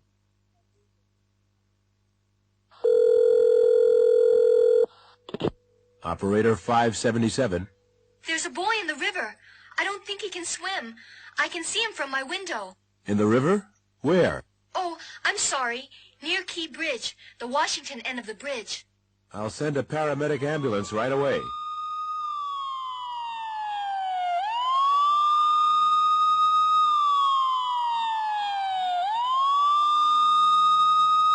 When the paramedic ambulance got there, the boy was lying on the ground. A police officer had seen the boy in the river and had dived in and rescued him. The boy was all right. The police officer had given him artificial respiration. The ambulance took the boy and the police officer to the hospital.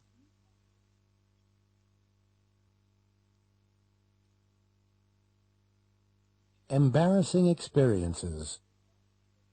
Readers' letters. Oh, no! Have you ever had an embarrassing experience? Who hasn't?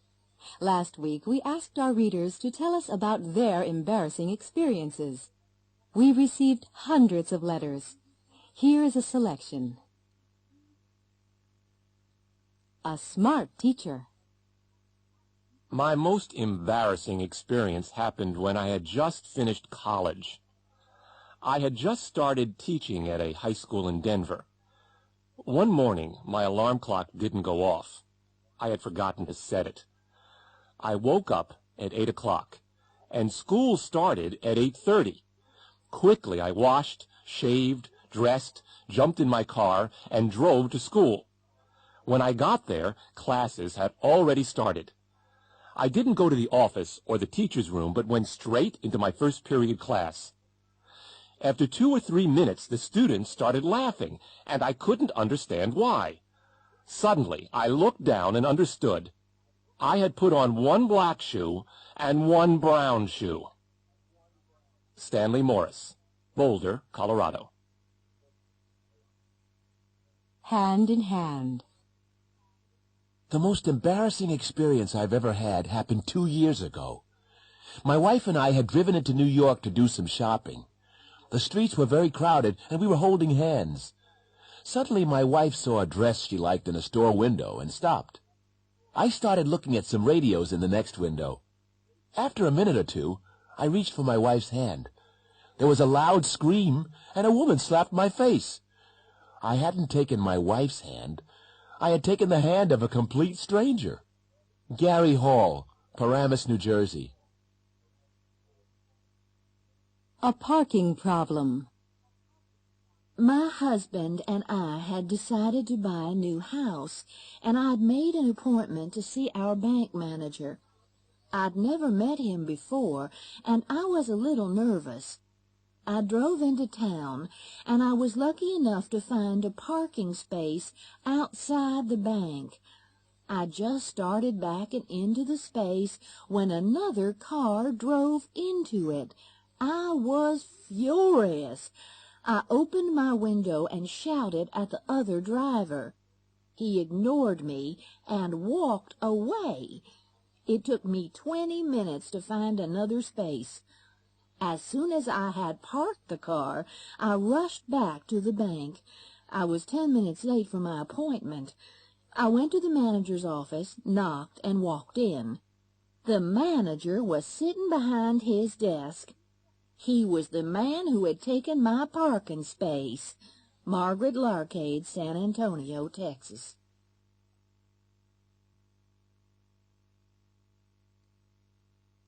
A ghost story. Doug and Kay are staying in an old house on Cape Cod. It belongs to Doug's uncle, and they've borrowed it for the weekend. They arrived an hour or two ago, and they're sitting in front of a fire in the living room downstairs. Oh, Doug, this house is fantastic. I love old houses. There's a ghost here, you know. Doug, don't be silly. Are you trying to scare me? No, I've been coming here for years. We used to stay here when I was a kid. I saw the ghost myself once. This isn't funny, Doug, and I don't believe in ghosts. You don't? Well, I do. Where did you see the ghost? Upstairs, in the bedroom. Yeah, right. Did it have a white sheet over its head? No. It was just an ordinary ghost. He was wearing clothes from the 1800s. He? Who? The ghost. I'll tell you about it. I'd been out walking all day, and I was really tired, so I went to bed early. Had you been reading a book about ghosts? No. Well, go on. What happened? I'd been in bed for 2 or 3 hours. How did you know that it was a few hours? There's an old grandfather clock in the bedroom. You'll see it when we go upstairs. Anyway, the ghost was standing beside it. What did you do? Nothing. What did he say? Nothing. He just stared at me. How did he get into the room? Hadn't you locked the door? Yes, I had. And the window, too. It was a cold, foggy night like tonight. Was there a fireplace? Yes, but it was too small for a man to get down.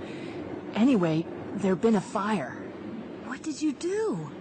I sat up and stared back at him. I was too shocked to move. Well, what happened? I don't know how long we've been staring at each other, when suddenly I shouted, and he disappeared. I don't believe it.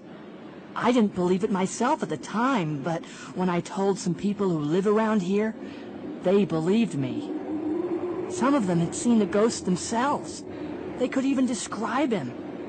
If you ask them, they'll tell you. Doug, put some more wood on the fire. I'm going to sleep right here tonight.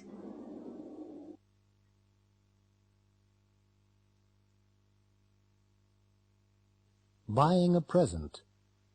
In a record store. Excuse me. I'm trying to find Rat Run Rat by Please Be Funky.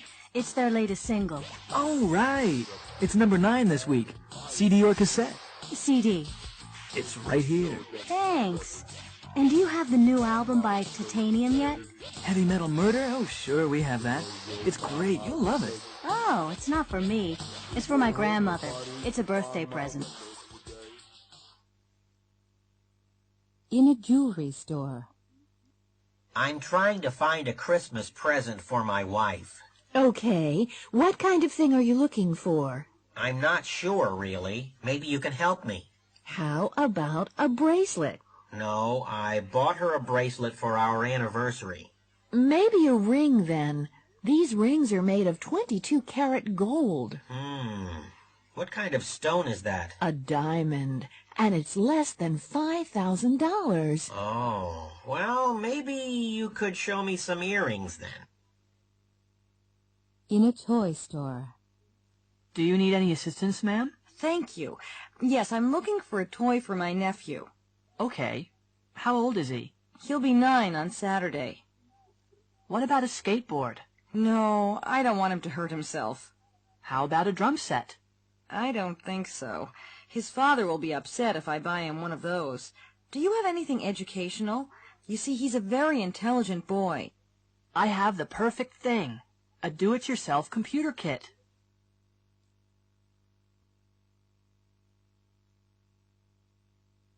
Where is it made? Good evening. I'm Jesse Carson. Welcome to Double Your Cash. Our first contestant tonight is Dawn Sikorsky from Lincoln, Nebraska. How are you doing, Dawn? I'm doing fine, Jesse. What do you do, Dawn? I'm a librarian. And were you born in Lincoln? No, I wasn't. I was born in Omaha. Okay. Now the first question is for $100. Are you ready? Sure. Where are Ferrari cars made? Are they made in Spain? Are they made in France? Or are they made in Italy? That's easy. Italy. Correct. That's great, Dawn. Okay, Dawn. You can take the $100 right now, or you can have another question and double your cash. I'll take another question. Okay. This is for $200. When was Martin Luther King Jr. murdered? Was it in 1963, 1965, or 1968? He was murdered in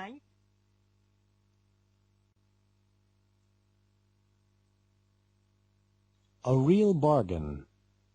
Donna Wu is looking for a new house. She's with the realtor now. Well, Ms. Wu, this is the house that I told you about. 341 Sun Lake Drive. The owners are away, but I have the keys. When was it built? It was built in 1936. Who built it? I have no idea. Is it important? No, I guess not. Is that a new roof? It looks new. It's pretty new. It was put on 2 years ago.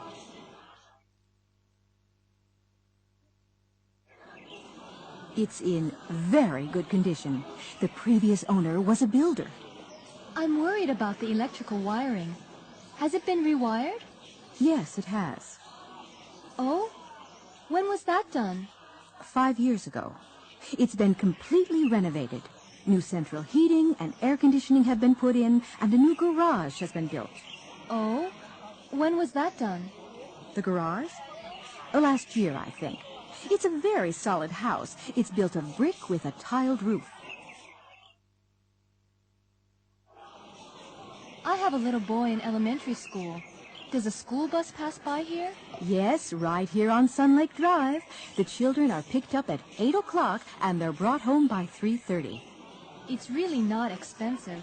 I've seen a lot of similar houses, and they're more expensive. Oh, yes. It's a real bargain. Are there any plans for new construction in this area? Excuse me? New construction? Well, yes, a new hospital is going to be built about 6 blocks north of here. Anything else? Well, a new interstate highway will be built next year. You'll be able to get to the city in half the time. Where exactly will the interstate be built? It'll be built just down the street. Sun Lake Drive has been chosen as the main exit for the city. It'll be interesting. You'll be able to watch the traffic.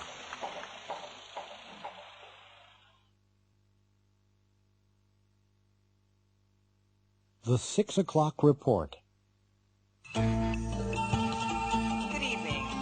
This is Rose Ann Silvernail with the 6 o'clock report from WBTV Baltimore. Our top story tonight. Alan Wolf, the great plane robber, has been caught in Costa Rica. He was arrested in a San Jose nightclub. He is being questioned at local police headquarters, and he will probably be sent back here to Baltimore.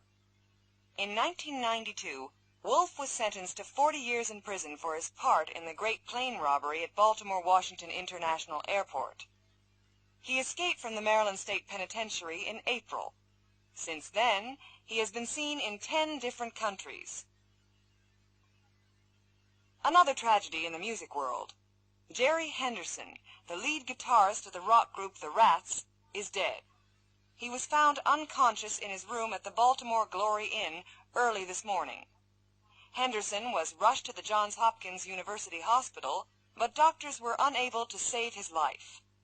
A number of bottles which had been found in his room were taken away by the police.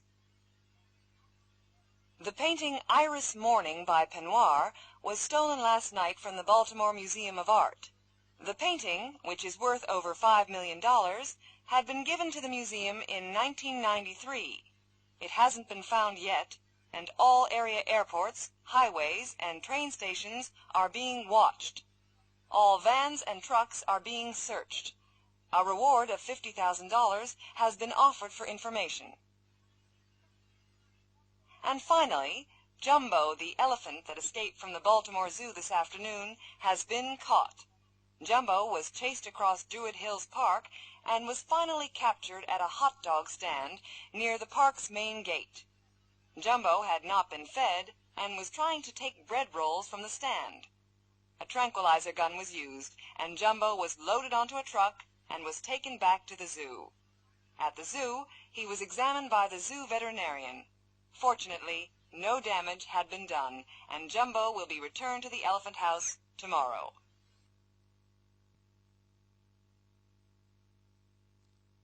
The Sunday Magazine. Last night I went to see the new musical at the Lewis and Clark Memorial Theater. It's called Space Opera and was written by Tim Weber with music by Andrew Rice. It was a highly entertaining evening and the audience enjoyed every minute of it. The music was performed by the Idaho Symphony Orchestra, and it is really great. The hero is played by soap opera star Danny Clean, and he sings most of the best songs. However, the most popular song in the show is Starlight Tonight, and I'm sure it'll be a big hit. It's sung by Lorna Winter, who plays the Queen of Jupiter. Her costumes are sensational. They were designed by Annette Field. One dress cost more than $20,000. There is a CD of the show available on the Polyglot label, and an illustrated book which is published by Apple Tree Books. Take my advice. Go see it.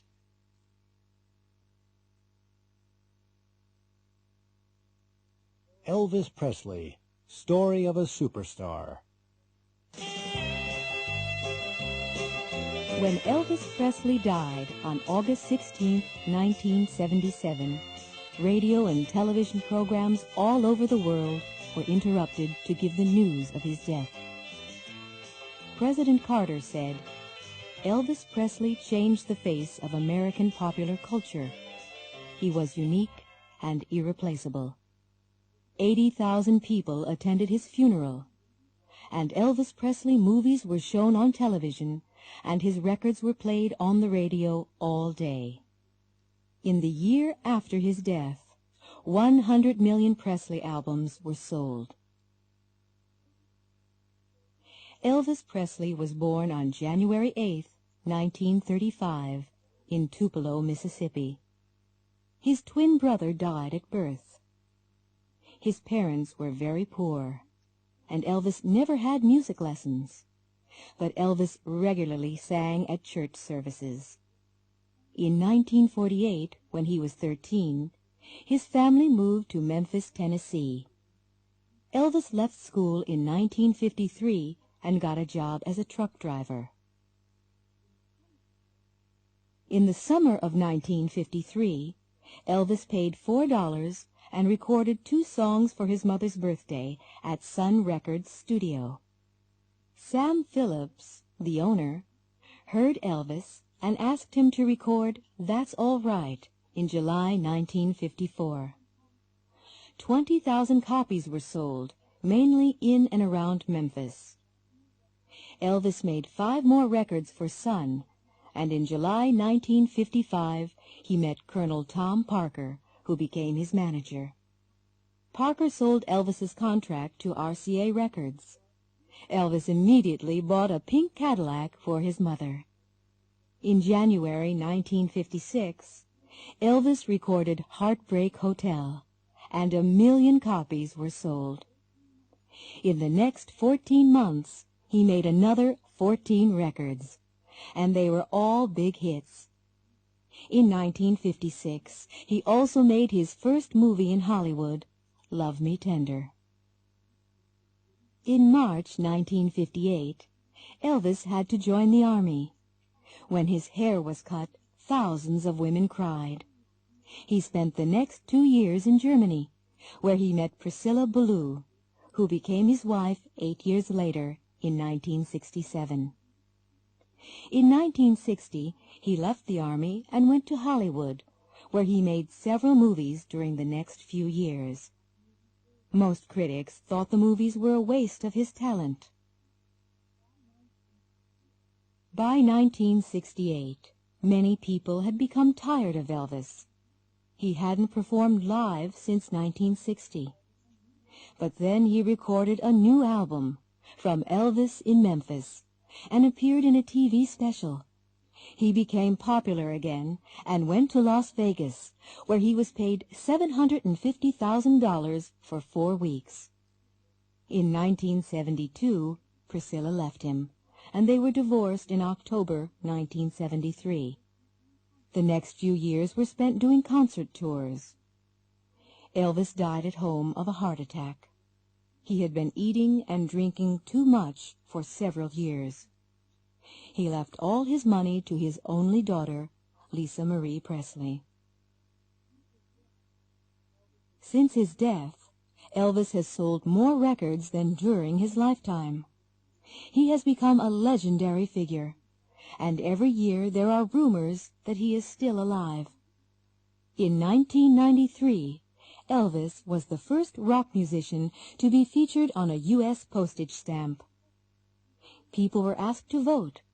Did they want a picture of the young 1956 Elvis or of the Elvis of the Las Vegas shows?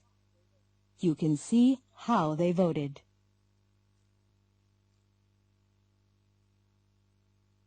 Classifieds. Andy. I have $6,000. I'm going to look at the car. If I like it, I'll buy it. Barbara. That's a nice car, but I don't have enough money. If I had enough money, I'd buy it. Chris. I've worked for an oil company for 10 years. I have a B.S. in engineering. I have the qualifications. I'm going to apply for the job. If they offer me the job, I'll definitely take it. Dave. I like that job, but I can't apply for it. I don't have the qualifications. If I had the qualifications, I'd apply for it. Floyd. I'm a mechanic, and I know a lot about cars. I have a current driver's license and enough money. If they ask me, I'll go with them. Tom. I have $4,000 and a current driver's license, but I know very little about cars. If I knew something about cars, I'd go with them. Jessica. I am a native speaker of English. I can read and write Spanish. I'll apply for the job. If I get it, I'll have to move to New Jersey. Helen. I am a native speaker of English, but I can't read or write Spanish. If I could read and write Spanish, I would apply for the job. Darlene. I'm 19 and I'm interested in the job. I'll get more information if I call. If the salary's good, I'll apply. Jack. I'm interested in the job, but I'm too young. I'm only 17. If I were older, I'd apply.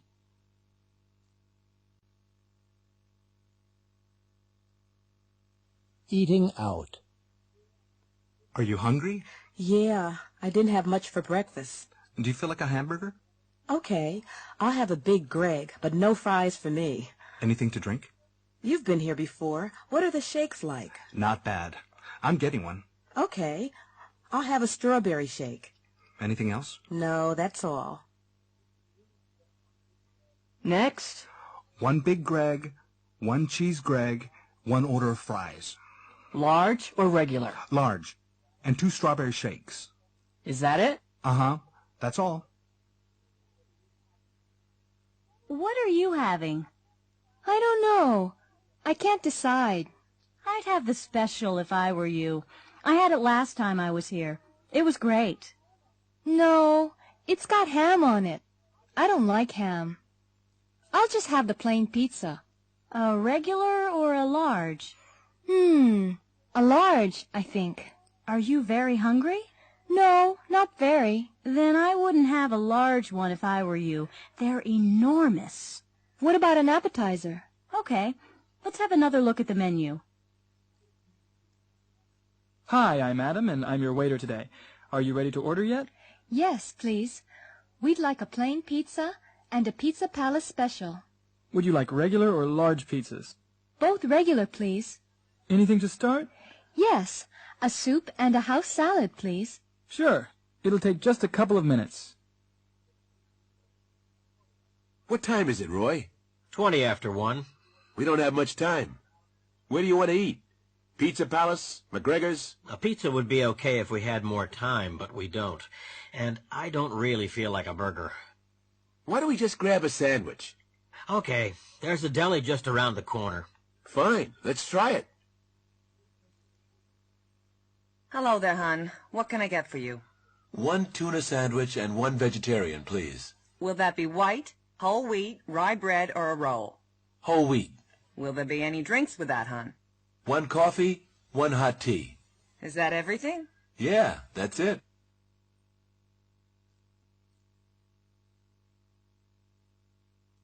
Offshore oil.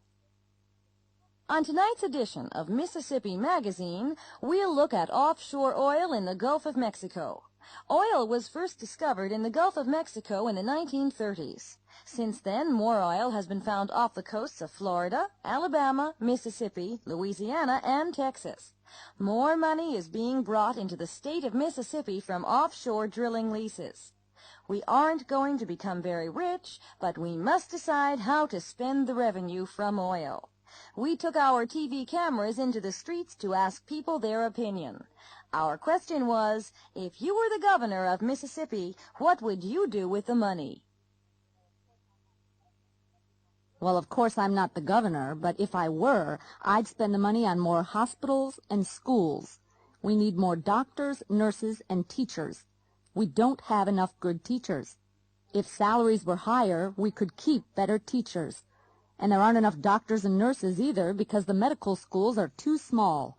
If they were bigger, we would have more doctors and nurses. Money that is spent now on education and health is an investment for the future. I think the answer is simple. Taxes are too high in this country.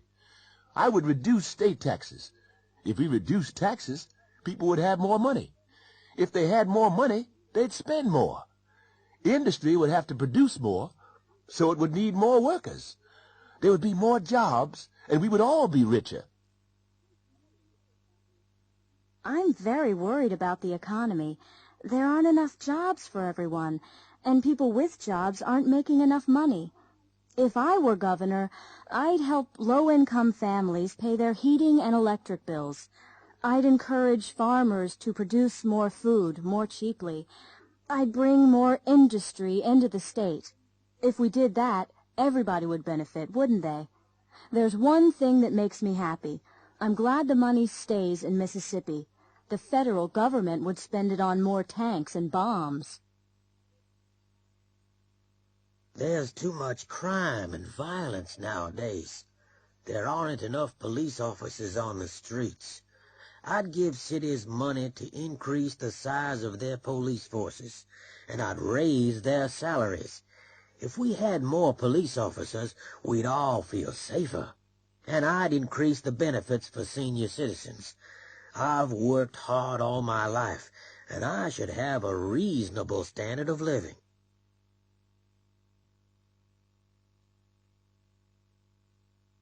Far Trek.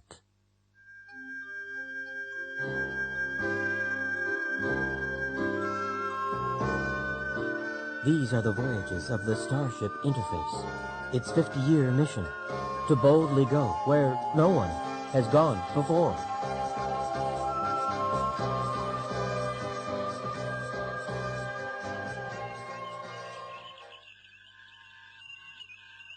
Nothing's happened for years. I'm bored. Captain Kurt, there's a planet on the screen. Look! What's that, Mr. Pseudo? It looks like a Krinklon spaceship. The planet will be destroyed. The Krinklons destroy everything. They must be stopped. What are we going to do, Mr. Schlock? You know Starfleet regulations, Captain. We can observe, but we cannot interfere. Nothing can be done. Pictures from the planet's surface are being received now, Captain. The Krinklons are preparing an attack, Captain. Well, something has to be done. We're going down there. Schlock, Uhulu, come with me. You shouldn't go, Captain. You might be killed.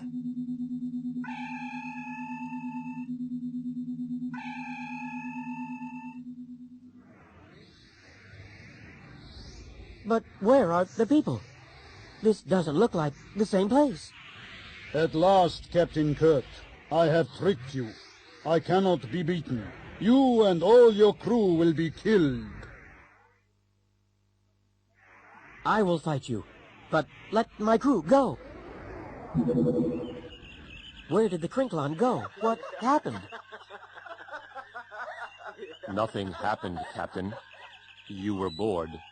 You needed to be entertained. We turned on the artificial reality machine. It was all a dream.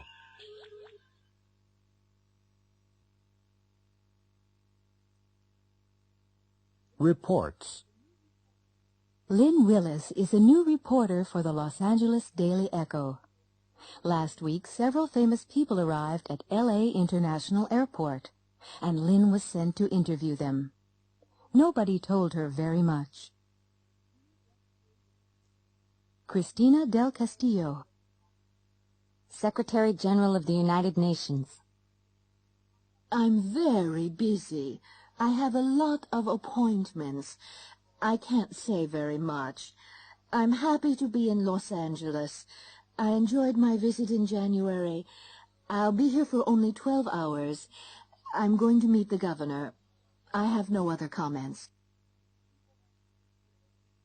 Lynn's report. Cristina del Castillo visited California yesterday. She arrived at 10 a.m., and we asked her to comment on the international situation. She just made a brief statement. She said that she was very busy and that she had a lot of appointments. She said she couldn't say very much, but she said that she was happy to be here and that she had enjoyed her visit in January. She said she would be here for only 12 hours and that she was going to meet the governor. She said she had no other comments. Ivan Neistat, European movie director. I like newspaper reporters, but I don't have time to say much. Just that I'm working at Global Studios in Hollywood. I haven't worked in Hollywood before. I've heard bad things about Hollywood movies in the past, but I can work with the people at Global. It's the best studio in the world, and I'm the greatest director in the world. My new movie will cost $80 million. Lynn's report.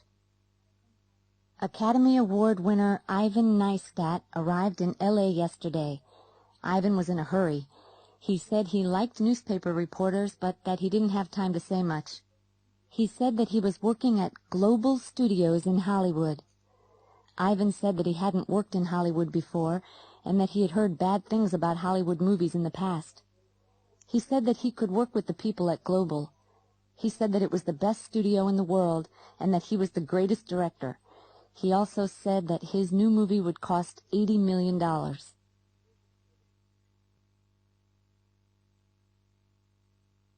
Oral exams. Hey, Martha, have you finished the exam? Yes, I have. Whew. Was it hard? Well, yes, it was pretty hard. Did you pass? I don't know. Miss Nadler didn't tell me. What questions did she ask? First, she asked me what my name was. That was pretty easy, wasn't it? Yes, except I couldn't remember. Then she asked me where I came from and how long I'd been studying here at the Institute. And what else did she ask? She asked when I had begun taking English, and she asked how I would use English in the future. Yes, go on. Then she asked me if I liked the Institute and if I lived with my parents. Anything else? I'm trying to remember, Stefan. Oh, yes, she asked if I spoke any other languages. Is that all? Let's see. Well, she asked me what my hobbies were, and she asked me to tell her about them. Then she gave me a picture and asked me to describe it. Then I was asked to read a passage out loud. What did she say at the end? Oh, yes, she asked me to tell you to go in, right away.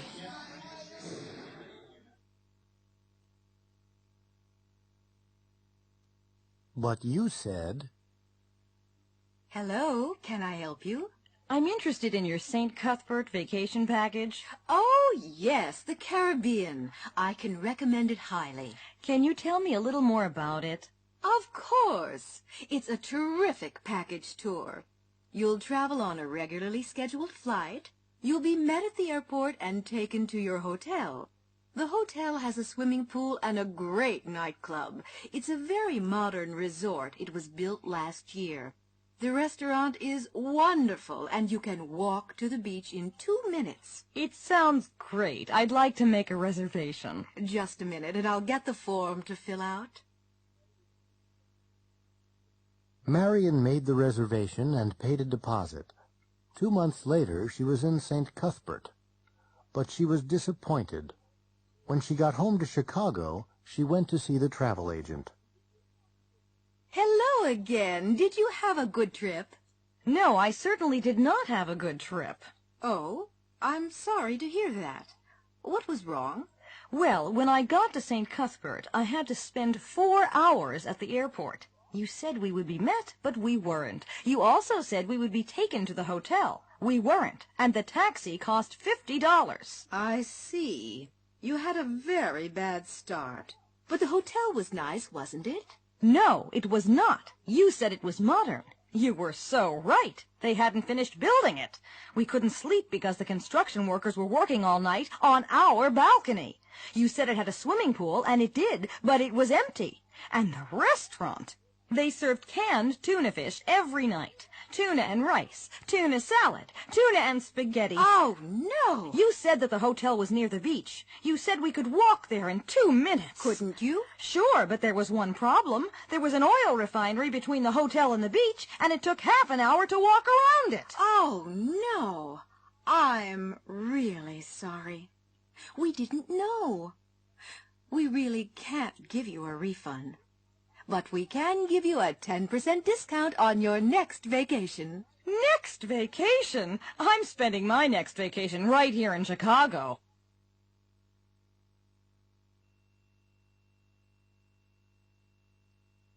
Having things done. I'm sorry I'm late. I couldn't get the car started this morning. Winter's almost here. The engine was probably cold. It needs a complete tune-up. But garages are so expensive nowadays. Can't you do it yourself? Who? Me? I don't know anything about cars. Well, if I were you, I'd have it done soon. The garage that I use is very reasonable. And have the radiator filled with antifreeze. They say it's going to be a cold winter.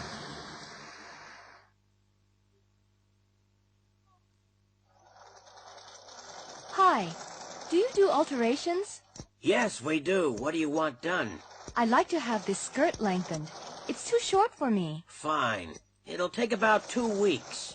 And at the same time, I want to have this dress shortened. It's a little too long. Okay. Would you mind putting on the skirt first? You can change in there. Hello. Can I make an appointment to see the optometrist? Sure.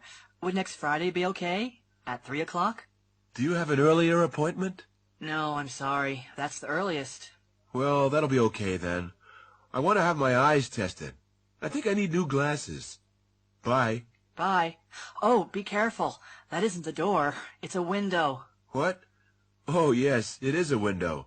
Do you see my problem?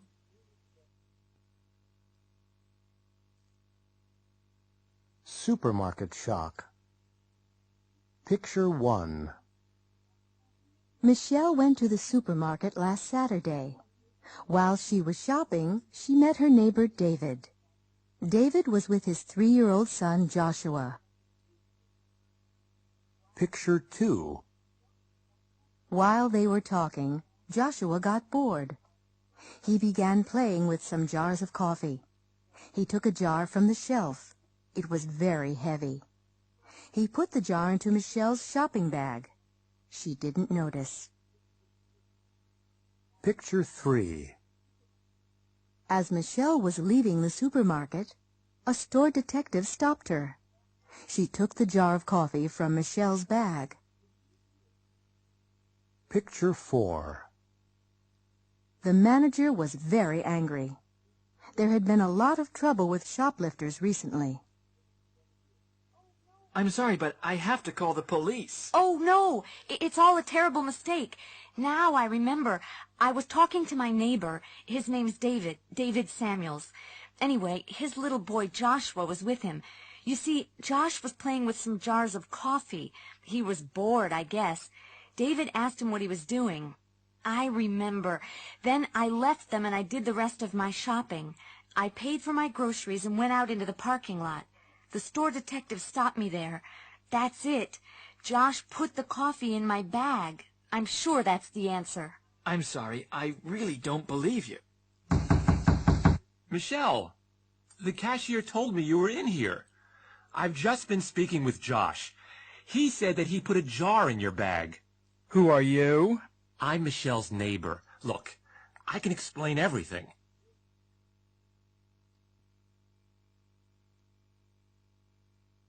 The appointment.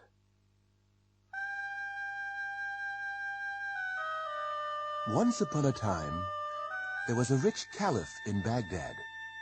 He was very famous because he was wise and kind. One morning, he sent his servant Abdul to the market to buy some fruit.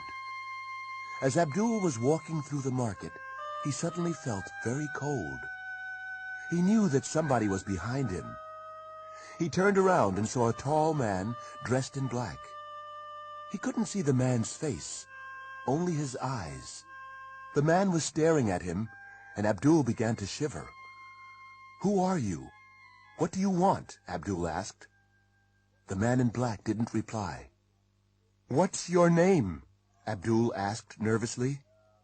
"I am Death," the stranger replied coldly, and turned away. Abdul dropped his basket and ran all the way back to the caliph's house. He rushed into the caliph's room. "Excuse me, master. I have to leave Baghdad immediately," Abdul said. "But why? What's happened?" the caliph asked. "I just met Death in the market," Abdul replied. "Are you sure?" asked the caliph. "Yes, I'm sure. He was dressed in black, and he stared at me. I'm going to my father's house in Samara. If I go at once, I'll be there before sunset."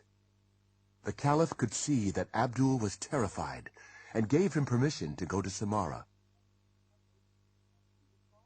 The caliph was puzzled. He was fond of Abdul, and he was angry because Abdul had been badly frightened by the stranger in the market. He decided to go to the market and investigate. When he found the man in black, he spoke to him angrily.